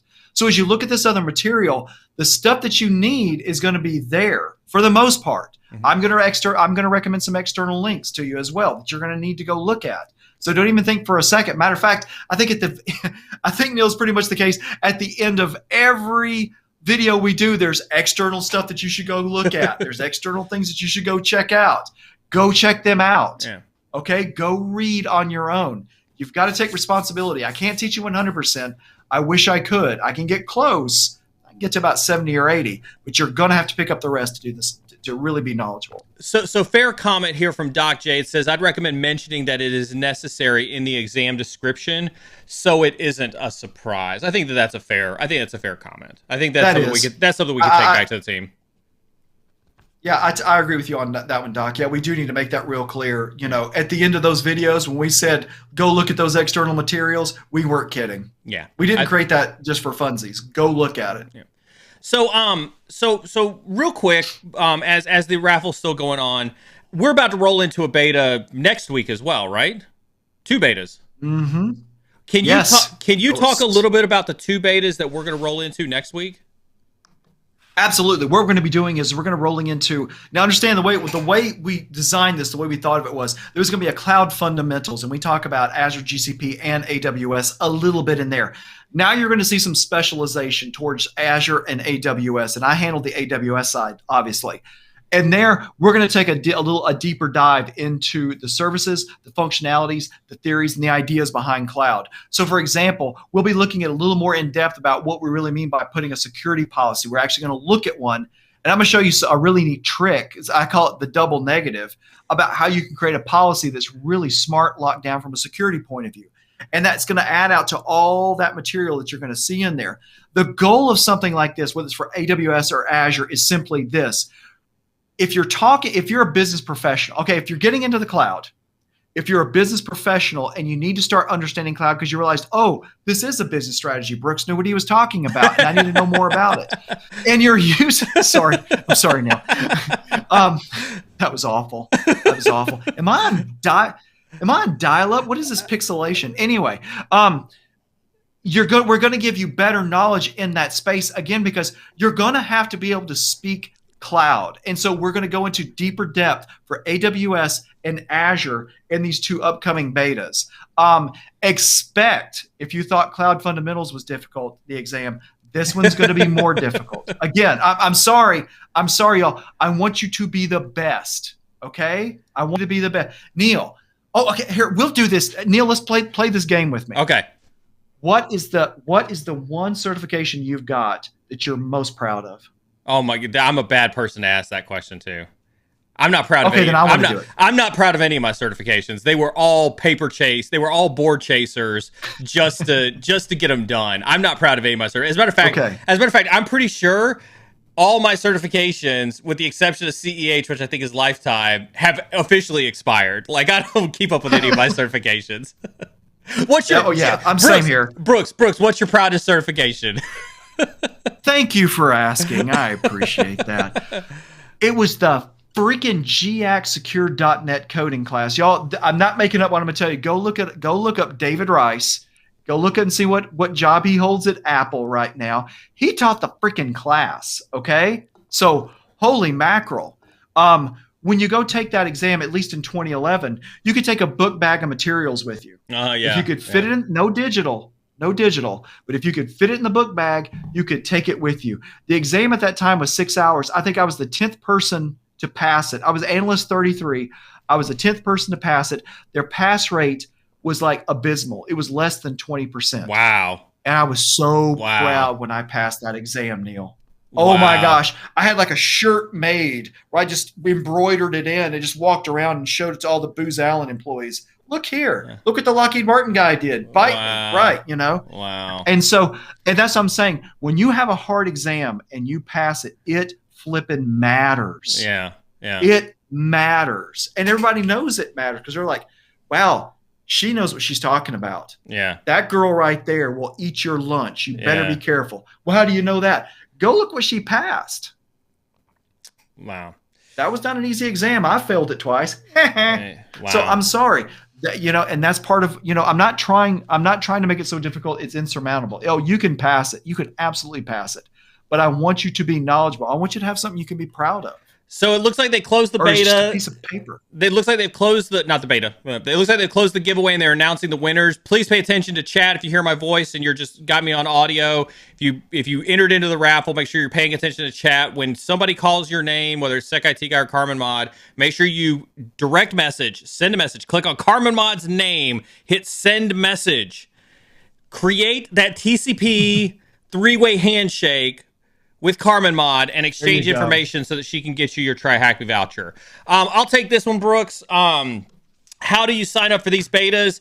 If I recall from talking to Amanda, we're actually going to do a open beta for this next round. So this one will be pretty much open to everybody who participated in this last one, as well as we're going to try to get a bigger audience this time around. So I think the key thing, keep me honest, Brooks, on this one is make sure you're paying attention to INE's socials so that you do get the information on how to participate in those betas. Yep. Keep an eye out there. The amazing Dr. Doc Martin, Amanda. Is yeah, but her and I are going. Matter of fact, we're be doing data crunching on Monday morning, bright and early, to see how everybody did. We're going to be opening that thing up. Let's clarify that, right? Because Amanda is our instructional designer, and I'm super proud of her, right? Amanda's our instructional designer. She literally has a doctorate in instructional design, and so everything that you're seeing from how this beta is stood up, how this beta gets executed, the questions that are on the exam, the grading criteria, everything that's determining the level of expert that we're trying to make you is by design from somebody who's got a doctorate in instructional design. This isn't Brooks and I sitting around with a couple beers being like, YOLO, let's do this, right? I mean, it's a professional. Exactly. Look, this is, let me tell you all a quick little story. Literally, I was 1 week away from leaving AWS to go take another job. Like they had sent me my credentials and everything. When that crazy person right there got on the phone with me and talked to me, okay? It's the right way to do it. And when you hear the right way to do it, you can't help but get excited. And so, yeah, when you got somebody like Amanda, you got somebody like Ashton, handling the marketing side and making everything. You got Santiago in the backside writing amazing stuff. I mean, come on. This is how it's supposed to be done. Yeah. So, yeah, this is not just Neil and I saying, that'd be a fun question to ask. Hey, I don't know this one. Let's throw this one up there. Hey, watch them record this video. They're fitting to get learned. No. They're fitting to get learned. That's a good one. They're fitting to get learned. That's a Southern thing right there. You're fitting to get learned, boy. Devnol Zen says, is everyone from the last beta going to have access to the next two? I would say there's a high chance of it by participating. Yes. Yeah. I don't know. I don't know exactly on that one. That depends on a couple of criteria that we see from next week, but that's one of the goals that we had. Hopefully we will be making that happen. Again, watch the social media channels, check out INE.com. You can find out more information there. So as things come up, you'll have access to it. Absolutely. Real quick, can you confirm for one of our viewers here, Cyber Beardsec, who doesn't receive any INE email, you can confirm that we did indeed blacklist him on the back end and he's just never going to receive any INE emails whatsoever. Absolutely blacklisted. Matter of fact, I can make sure that happens right now. That's what I thought. I called him out on that one. He's loving me for that one. So last thing, and then I'm gonna tell Carmen to push a whole bunch of questions. I want to remind everybody, if you're getting called in chat for winning the Try Hack Me vouchers, do make sure you are messaging Carmen Mod with your details, or else we're gonna re-roll and give your voucher to somebody else. What's after this? What's next? Talking to me? Yeah. After Cloud Fundamentals, after Azure Fundamentals, after AWS Fundamentals, where are we at after that? Where's the vision? Well, let's think about that. Let's say you want to be a cloud. You want to be in the cloud. You want to work in the cloud. You want to do stuff with cloud, right? What do you need to know? Well, that's the thing that we're working on right now. We're putting together the ideas of, if we want to make you so marketable that you can just walk into the job and blow them away in the interview, what does that skill set look like? Again, we start we start at the end.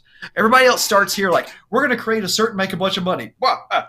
No, we're starting with you. And so the next thing to ask ourselves is, if somebody's getting that entry-level position, I mean, actually doing stuff in the cloud, not answering the phone, okay, actually working with a workload, that's where we're going to start next with AW and Azure. We're going to create material so that when you go into a cloud interview, you're going to blow one of the goals is to blow their minds. Okay. Yeah. And I don't want to give away any of the things we're working on, Neil. I would love to, but I'm not. You just have to wait to see what we're thinking about. But it's like the whole Ansible thing I was just telling. With AWS, it's really easy to knee-jerk reaction and talk about cloud formation. Yeah. That's not what folks are asking for. They're asking for Ansible. But here's the thing, Neil. Would I actually just go and teach you a little bit of Ansible and then move away? No. That's not how you teach. Yeah. That's not how you train. And that's what makes us different.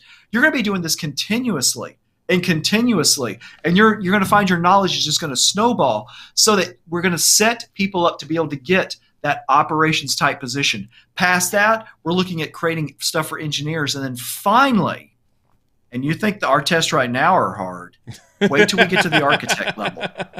Wait till I get to architect and see what happens. And on that, Neil, let me point out something.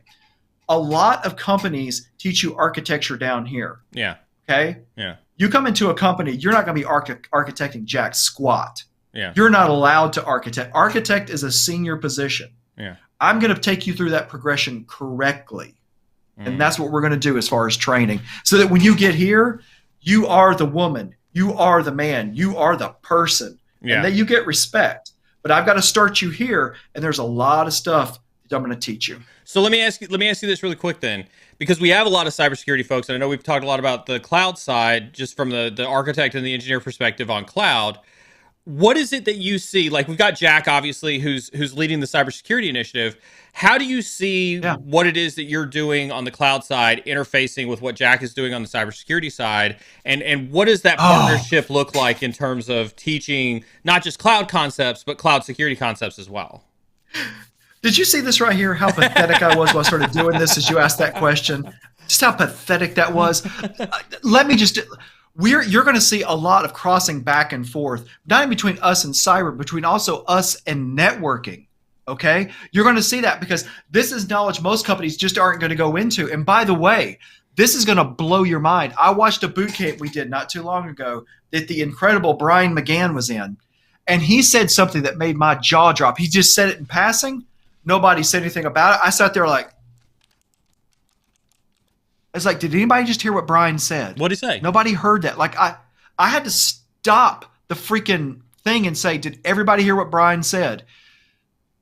The particular protocol that you use when setting up security on a VPN is dependent upon where you are in the world question. Because in some places, you can't use that favorite protocol that you wanted to use, which means if you implement what you did in Virginia over in Germany, your butt might get cooked. Wow. And I was like, wow, I've never heard that. Wow. I was at AWS for 3 freaking years. I never heard that. Wow. And that's what I'm talking about. And that's what we're going to be doing. When you hear from somebody like, the folks over in cyber, we hear the folks in networking, we're going to give you that knowledge. And by the way, that's the stuff that gets people just, in bad places. Yeah. So yeah, we're going to be reaching across. For example, I'll give you a great example. This is actually a big deal, Neil. This is a big deal. I cannot tell you how many times I sat in that architecture class and I was about to do virtual private clouds. And when you set up a VPC in AWS, you're basically going to give the sucker a name. You're going to give it a CIDR block, which is going to set up your IP address range for everything that appears there. And when I say, and I would do this, I would say real quick, everybody, if I say 10.0.0.0/16, does anybody know what that means? And can really talk to me about it? I said, better yet, what about 10.0.something/@19? What is the network portion of that address? Yeah. And I see somebody like go to IP calculator on the internet. Yeah. I'll tell you what it's. No. You stop right there. You stop right there. You stop it. And then you have to stop. And Neil, this was never in the material, and I guarantee almost every trainer at AWS, you go, get your whiteboard marker out. You go to the whiteboard and you teach people how to do binary. Yep. And you teach subnetting to do it. I'm not going to do that. I'm going to get somebody like, who am I thinking of? Come on, name somebody over on the networking side, quick. I mean, who's my counter? Keith. Keith. Yeah, I'm going to get Keith who is a Cisco person to talk to you about networking. So you don't just get this, cloud guy. You get somebody who really, really, really, really knows it, teaching it to you. So when you're sitting there going, yeah, I know networking. What do you want to know? In the interview, you can smoke them. Yeah. You can get them, and that's part of what we're going to do right there. Is we're going to be reaching out to where I can say, okay, I can teach it, but there's somebody sitting right over the cubicle, the virtual cubicle, who can teach it far better and has much better knowledge. I'm going to get them involved, Neil, to give them to our clients, our customers, our students, so they get the best knowledge. Why should I be in the way? That's ridiculous. Absolutely. I'm gonna ask Carmen to push a couple questions. I know we've talked a lot about current events. We've talked a lot about the INE cloud stuff on the fundamentals. We're happy to answer any questions, cloud security, INE related here on stream. But I'll go ahead and ask Carmen to start pushing some questions up any minute now. Any minute now. Brooks, sing a song. There we go. Got one. All right, cool. Here we go. Big Pat Gaming. Would someone going into cyber analytics should take these courses, or what would you recommend? I've done security and networking courses, but I don't know what I need to be one of the best for cyber analytics. Big, you're going to be in the cloud. You're going to be in the cloud, whether you like it or not. You need to know the vernacular. You need to have that basic, so you can have those conversations, because they're going to come at you, Big. They're going to come at you and they're going to say, hey, Big, we got this issue. We know you've been handling it on the on-prem stuff. Could you come take a look at this cloud situation, because something's not right? You want to be able to talk the talk. And it's not that big a deal to pick it up. It just takes some work. I would absolutely recommend it, because you're going to end up in cloud. It's going to happen. I mean, what? If you look at the number of, for example, Neil, like the number of workloads that get put into the cloud that get brought back, statistically zero. 85% of companies are now multi-cloud. Almost 100% of companies are hybrid cloud. Somebody like Big, who understands cyber analytics, they're going to be in the cloud. So I would highly recommend understand the vernacular at a minimum. You need to have that knowledge. Well, and if we're talking analytics, aren't we also talking data science? And so things like machine learning and a lot of the stuff that Google Cloud is obviously very well known for as well. I mean, that stuff kind of goes hand in hand in there too, right? Absolutely, because I'm sorry, my non-disclosure agreement just slammed up in front of me as I was about to say something. I actually felt like just stop me right there. Neil, you said more just then than I think anybody in the channel. Actually, that is a huge deal. Yeah. Everybody, watch me. I'm upset, Neil. Don't do it. This is his favorite subject. AIML, Neil. Tell us how awesome you think it is. You know what? That's why I avoided the AI in that part of that. I just stuck with the ML because I was okay. I was okay until you added the AI piece to that. You know what? We had Richard on the stream, a long time ago, and I brought up AI to Richard. And he said, "Oh, you mean a really fast binary decision tree?"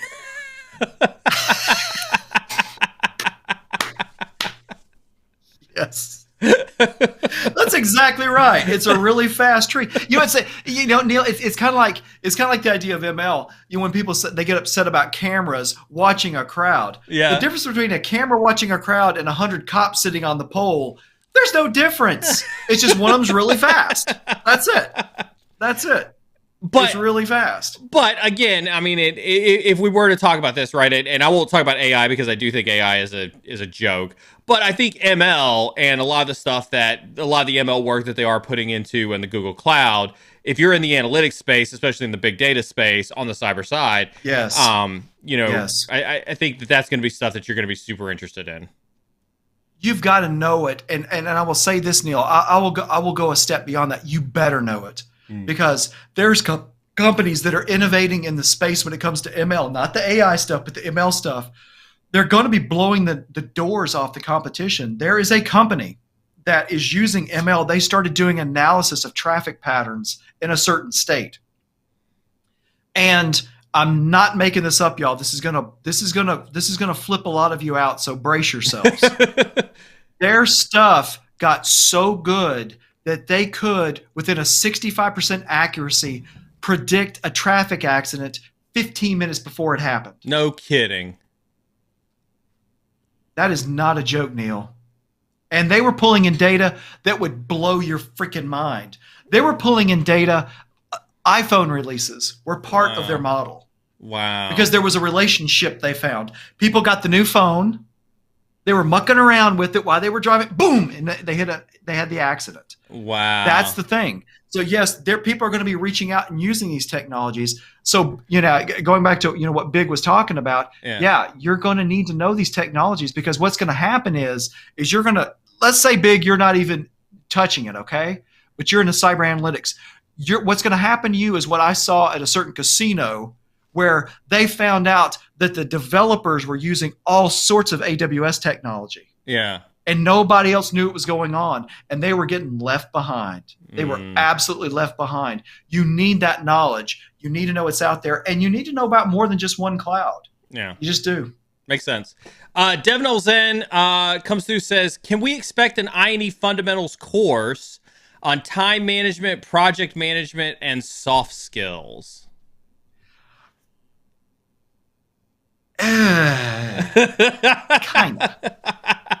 Kinda on the soft skills. Look, one of the problems we have in the space is if you're going to sit there and do all this work, you need to be able to study smarter. Okay. Right. And guess what?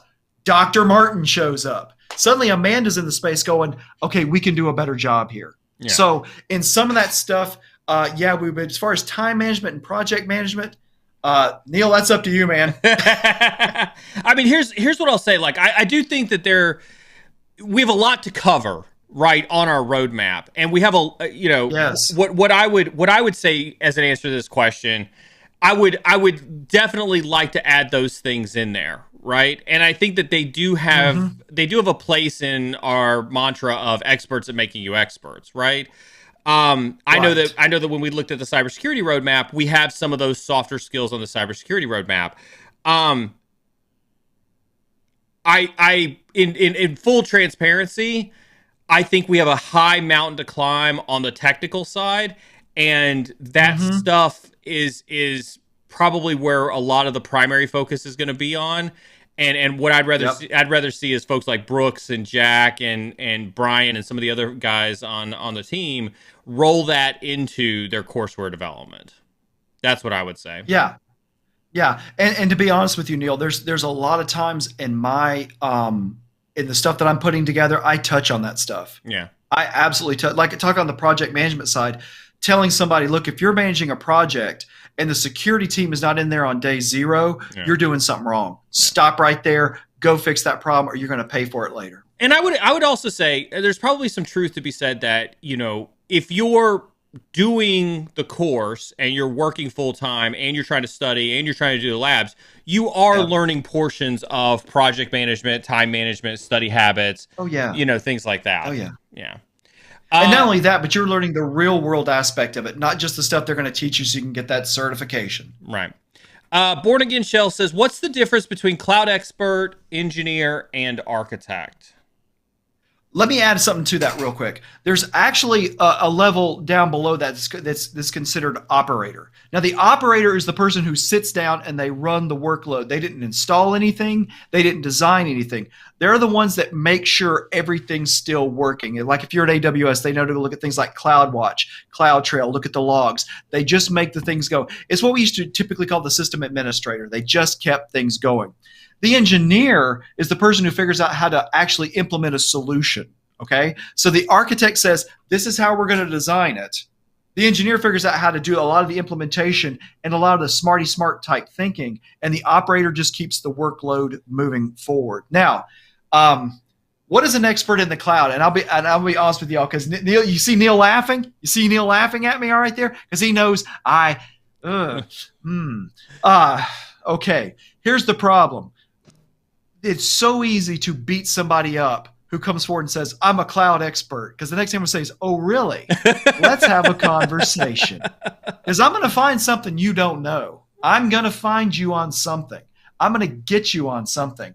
So to say somebody's a cloud expert, I think is a bit of a stretch, but I can say this: you can be so well knowledgeable in so much of the cloud that you might as well be an expert. I think from an academic point of view, to really be an expert, you can do it, but it is a long lift. It's a lot of experience. It's a lot of wisdom, and you just can't be taught it. You also need to be able to prove you can do it, and you've got to have the years at the console and doing the work to really be able to say something like that.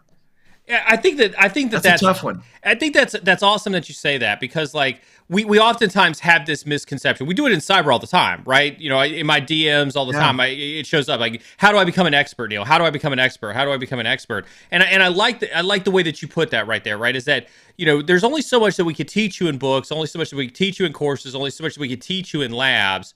You become an expert, right? We make you an expert by getting you the job to solve the problems that we've trained you for, and that, at the end of the day, is how you end up being an expert. Absolutely. You know, Neil, it's the 101 of programming. You know, as a manager, one of the things and nobody teaches this. No one teaches this. If you sit the team down and say, we need to start working on this application, okay, we'll start working at it. If you step out onto the floor and you see one of your junior developers writing code, you go smack them. You smack them immediately. And you go, what are you doing? What are you doing? Like, we haven't even got the design and you're writing code. Are you out of your mind? Yeah. That's the sort of things I've never seen that anywhere. I've never heard that taught anywhere. You just learn it from being out there in the field and just doing it. What about an architect? It's the only way you can do it. The only one you didn't cover on this list is architect. How would you decide the difference between an architect? An architect is somebody who has got that experience of not just building the architecture, but stepping back and saying, what does this workload require? If they're not a developer, they can work with the developers and say, you know, tell me about this workload in depth. And also take the step beyond that, Neil. Let's talk about things like being able to build evolutionary architectures. Okay, I can stand up a machine that's going to run your workload. Hey, that's cute. Can I evolve this thing over time? Mm-hmm. Architects should be thinking that way. Like, how can I make this thing better and better and better over time? How do I design it so that it can change over time? I mean, I can't tell you how many systems I've been on, Neil, where we paint ourselves into a corner and now we're screwed because we can't do anything outside here. Architects are at that level, but they think about things like evolutionary architecture. They think about messaging. They think in the big picture. And they make sure that whatever's happening down here, nobody gets painted into a corner and the system can evolve over time. So that's where architects live. And that's why when we get to that level, for example, with our material, Neil, and I start talking about things like evolutionary architecture, I expect somebody at that level to understand what I'm talking about and know how to implement it and know the tools that are necessary so that if you're building architectures like that in the cloud, you know what you're doing and you can prove it. Is this why architecture, would you argue that architecture is probably really hard to teach because you have to teach somebody there's a great analogy. It's from Sicario, right? The movie about the drug war on drugs and things like that. And the one person asks the other person, like, you know, so what is it that you do? And his response is, that's like asking how a watch works. Let's just focus on telling time. Would you say that's like that analogy really kind of encompasses like what an architect does? An architect gets really, really good at being able to explain how the watch works so that you can just focus on telling time. Exactly. They can step back and say, you know, for example, you know, the first time I had to explain evolutionary architecture, I realized at that point, if I could just get them to understand what I was talking about, it would change the way we're approaching everything. So as the architect, I'd have to say, okay, let me explain how this thing evolves over time and why I'm using the word evolutionary intentionally. I know an endpoint and we're going to evolve to that better place. And we're going to use things like fitness functions from end to end. You know, in evolutionary biology, they talk about, you know, fit wins the day, the more fit version. Well, we have fitness functions that measure things over the whole span of the workload to say, is it better? Is it worse as we change this thing up under here? I mean, you think about Netflix. Netflix literally uses hundreds and hundreds and hundreds of API points in their architecture as we're watching movies. It's absolutely fantastic. Well, when you got that type of architecture, you have to have an architect who could look up at that level and go, how are we doing across this span? Mm-hmm. As my developer over here on this particular API makes a change, is everything working better? So once people get that idea, it really opens them up and they understand their place in it. They understand what's happening. And it's actually really good because architects can put up guardrails so the team can go crazy and everything will be fine. That's awesome. And that's what you want. Yeah. Dale Wolf says, do you think Kubernetes is worth learning for cybersecurity?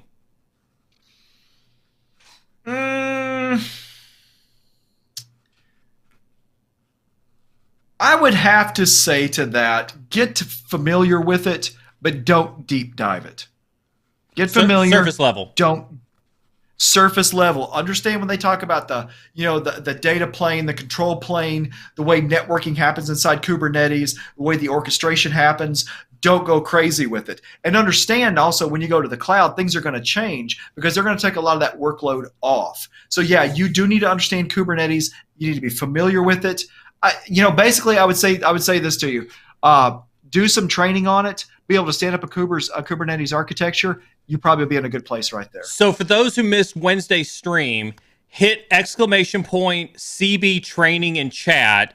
There is Kubernetes security training, care of one of our partners, VMware Carbon Black, that we went over on Wednesday. So you can either watch Wednesday's VOD, you can hit !CB training in chat, and you can get access to, there it is right there, container security, that container security one. That is an entire Kubernetes security lab, hands-on lab that we got as part of Carbon Black training. Cool. That's a good course. That'll work. That'll work. You do that, you'll know what you need to know without overdoing it. That's good. In addition to Kubernetes, are there any other specific containerizations that you think, maybe like from a foundational perspective, cybersecurity folks should at least be familiar with? Yeah, you need to understand Docker, period. You need to understand what's going on with Docker. You need to understand, that is a very common thing that's showing up in more and more corporations. As they have to roll out little individual tools for a particular little job, they'll just wrap it up into a Docker container, shoot it out and say, here, use this. And everybody's got Docker on their desktop or should, and you just run the container and you can do the work. So as a cybersecurity person, you need to understand what's going on with Docker, why it runs the way it does. And that's a really easy learn from a cybersecurity point of view because you're going to be looking at things like how they open ports, how they receive traffic, stuff like that. That's important to learn. The other thing would be to learn the orchestration of Kubernetes, and that's the course that you'll put up there. That'll get you where you need to be. You said you're good to go over. You sure you don't got family obligations? If we go a little bit over, are you good with that? No, I'm good. Okay. I'm good. We're not going to midnight. Nobody get excited. We're not going to midnight, but we'll go a little bit over just because the questions are coming in pretty good. Keysore, kind of getting back to the Kubernetes thing a little bit here, says, where does Kubernetes come into this cloud conversation? It has a viral popularity, and it is also kind of cloud. Yeah, that's an awesome question. When you get right down to Kubernetes, so many people have had problems with it because of the orchestration, getting the orchestration right, getting the container orchestration, getting the networking right. Then when you look in Azure, because Microsoft did a fantastic job with Kubernetes, GCP does a fantastic job with Kubernetes. It's so much easier to use. Now, AWS has one. It's EKS, Elastic Container Service. It's not bad. I think Azure is a little bit better. I think GCP is a little bit better. But Kiso, a lot of that really foundational, troubling things that people have really got tripped over, they take care of it for you. They set it up, they make it just happen. So then it becomes much easier to use. Absolutely. The thing about it, and I love what he says, viral popularity. Look, careful. It's a tool like everything else. Just because the boss sitting in first class on that flight hears about it and goes, we need to be in Kubernetes. Hold on, Slick. It's not a place. Don't go crazy. Just don't go crazy. Throttle back. What is it about Kubernetes that gives it that viral popularity? Am I allowed to speak my mind here? Real conversations with real people. That's what we're all about here. Some people get nerdy on Kubernetes, go crazy, and think it's a solution for everything. Period. That's it. That is it. They start using Kubernetes. They're like, this is the greatest thing ever. And it's the solution to everything. You give them a freaking hammer, and it's the tool for every job. I will never forget, Neil, back in the I was trying to teach these folks about how you rebuild an MTA. Watch this. Let's see if I can freak Neil out. Neil, were you around? He'll spit water everywhere. Here we go. DMS? Is that after your time? the DISA messaging system? Boy, defense messaging system. Don't you call it DISA messaging system. How dare you? Ooh. Anyway, y'all. That's how I make you. That's how I make you spit water. Boy, that. Now I'm awake. DISA messaging system. Hey, y'all, this is what DMS was. And this goes to Akiso, what you were talking about. DMS was Exchange 5.5 on steroids. We put all sorts of extra security on it and stuff like that. And then what it would do is it would break what's called the message transfer agent. It would break that system. So I taught everyone, literally, dude, I would get calls like literally from Yokota, like on the regular in the afternoon, just as they're starting to wake up and I'm trying to go home. And they're like, hey, sir, it broke again. So I started teaching people how to do it. And sure enough, other people heard me do it. It became the solution to everything. A user can't find the email. Rebuild the MTA. Let me tell you how. No. So I think Kubernetes is the same way. People start using it. They think it's the solution to everything, and it's not. There's other ways to do this stuff, okay? I love serverless. I think serverless, to be honest with you, was what the actual goal was. I really do. Yeah. That's where we should have been aiming. Yeah. It was Arthur Morgan. Anyway, don't read I know I'm not chat. supposed to be looking at chat.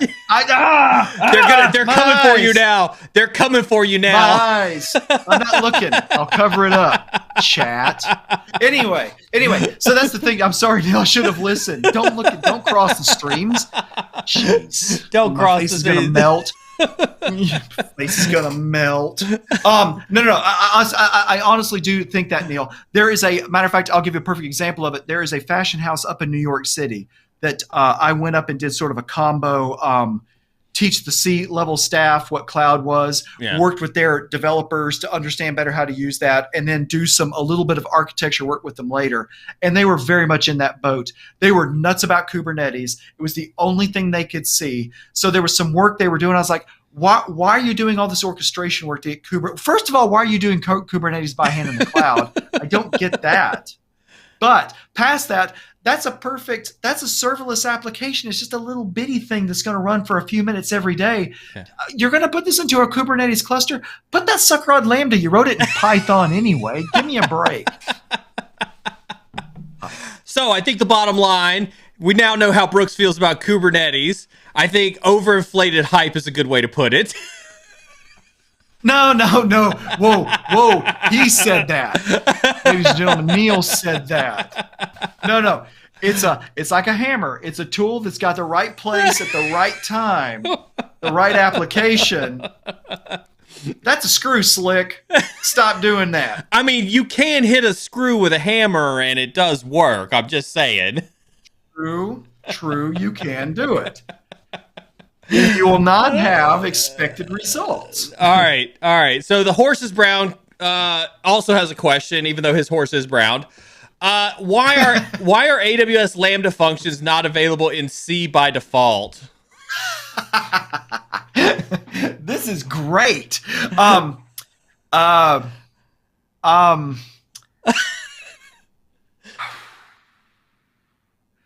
I don't know the answer to that one, Horse. I really don't, because, I will say this, Horse. You could create your own runtime. You could create your own runtime and do it. But I see what you're saying is, why is it not available by default? And Horse, I'll go a step further. Why isn't Rust available by default? For goodness sakes, why isn't Rust available? You've been on this Rust kick all day.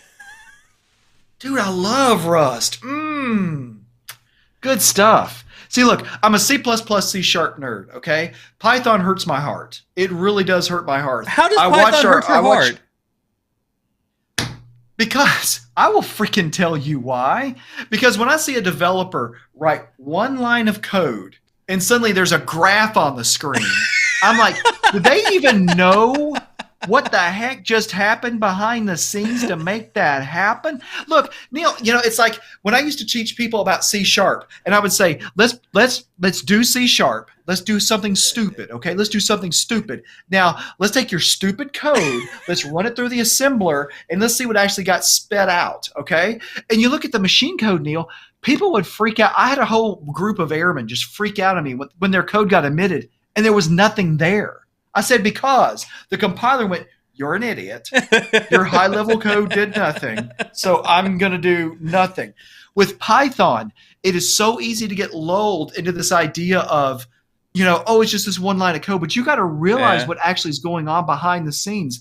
Speaking of C code, a lot of that stuff like pandas that you used that makes Python fast, guess what it was written in? C. So to your question, Horse, man, I'm sorry I said man. I don't know if you're a man or a woman. Hello, Horse.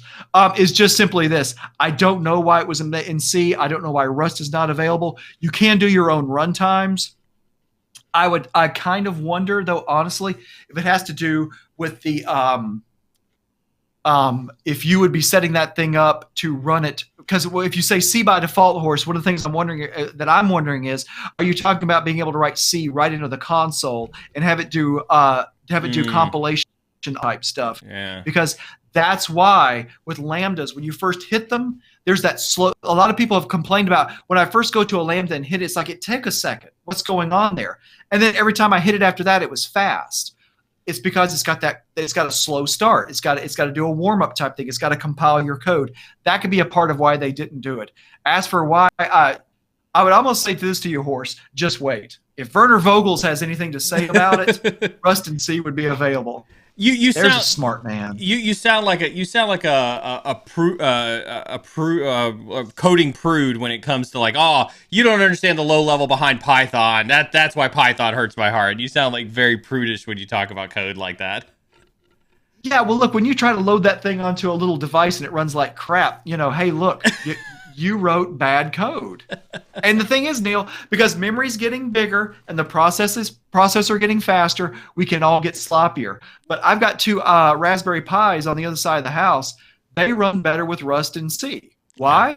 Because it's faster code. If I put Python in there, it'll do it, but it's going to get hot. Yeah.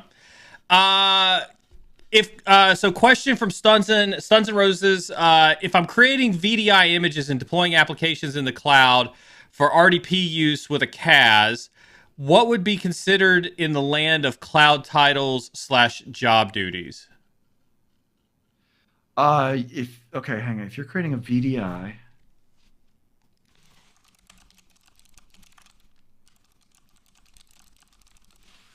man, Stuns, that's a great question, because I'm telling you right now, you are an AWS engineer if you're doing that. A true engineer, okay? Like the Untouchables. That's about where that would be. That's an engineer type position. In my world, that's what I consider, because that's no joke. There's a lot of stuff, Stuns, going on behind the scenes where, Stuns, you could just do it. Don't get me wrong, man. You could just do it. You could just knock it out and put it out there. What's going to separate you is the fine tuning on stuff like that that's going to blow people's minds. And that's what a cloud engineer would be all about. So I would say cloud engineer, absolutely. As far as job titles, it's going to be listen to what the architect says and figure out how to do what she just said. Take her input and then go implement it using what's available. That's going to be the job duties. And that's where you get to be the artist. Absolutely an artist. Yeah. That's pretty intense right there. That one made you read that one twice. Yeah, it did. It's a great question. It's absolutely, because there's so many things, so many dimensions in that question. It's not even funny. Wow, great question. Will there be an INE course managing AWS using command line AWS CLI, since CLI does more than GUI? You better believe it. You can expect it. You can count on it, because that is exactly what we're going to be doing in the AWS this next level up AWS course. You can count on it, because it's not just going to be go clickety click. Because look, clickety click. Hey, look, I'll show off my keyboard. Oh, I don't have the cool colored one. Ooh. The problem is between here and between the chair and here. This API call sucks at 3 in the morning. Okay. So, cloud, yes, we're going to be doing that sort of CLI stuff because I want you to know how to script that stuff. I want you to understand how to put that stuff into IAS so that you can just kick it and make it happen. Because, let me just crawl up on a soapbox real quick. It would blow your minds the number of security organizations right now that have 3-ring binders, 4-inch 3-ring binders sitting up on a shelf that say disaster recovery. And if something goes wrong, you pull that book down, you open it up to the yes, Neil. Yes, Neil. No, it goes this way. Yep, I got you. It's real. It is and real. And the first page, I can tell you what the first page is. See the attached manual from the manufacturer of the software for recovering the system. And the rest of the thing, some knucklehead printed the PDF that was on whatever it was they installed on the on-prem server. You don't want to do that. You want to be able to say, go run these templates, run these CLI commands, you're done. So we're absolutely going to be teaching it because because look, when you go for that interview, when you go for that first day job, you're going to be expected to know that. And so we're going to make sure you know it. I'll ask Carmen to do one last pass over the questions and see if she can pass up maybe 1 or 2 more before we wrap it up for tonight. I didn't hear anybody yell in my ear, so I assume that we got everybody from the giveaway perspective. I'm looking at the chat room again. Let me stop. Actually, I'm told that we are actually done with questions for tonight. So that was the last question. Oh, don't do that. I'm gonna ask my mods to look for us a raid target for the stream tonight. See who we're gonna raid. Brooks, as always, I do truly appreciate you coming on the stream. Obviously, going over is always appreciated as well. The floor is yours, sir. If you would like to close out with any closing arguments. I do. Let me tell you something, everybody on this chat. I'm going to look right at y'all because I want to tell you about something I need you to understand about training, okay? First of all, the reason I'm so passionate about the training is I've seen the changes it's made in people's lives. If you get good training, real training that's focused on making you the best you can, it's changed people's lives. I actually taught a class over in Atlanta, and it was to a group of individuals. I mean, you're talking about that just absolutely fantastic group who had just been handed a bad deck of cards. It can change your life. It can change the direction you're going in. Get out there and get after that training. And the second thing I want to say to you this is make studying a habit.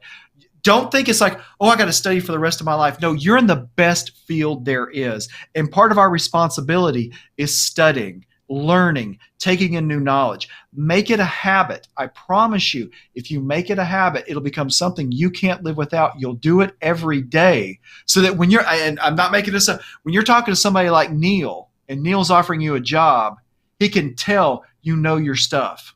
Okay? That's where you need to be in your life. And it's going to be more. And by the way, y'all, it's not about being great at your job.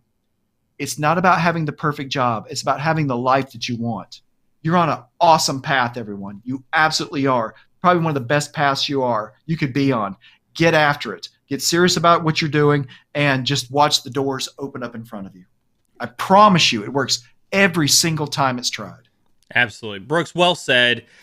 On behalf of my team, on behalf of my moderators, on behalf of my audience, I want to thank you again for joining us. I'm going to send you off to the green room. You cybersecurity news. Make sure you follow and subscribe to the Cyber Insecurity channel on Twitch and YouTube. Also, make sure you turn on those notifications so that you know when we go live.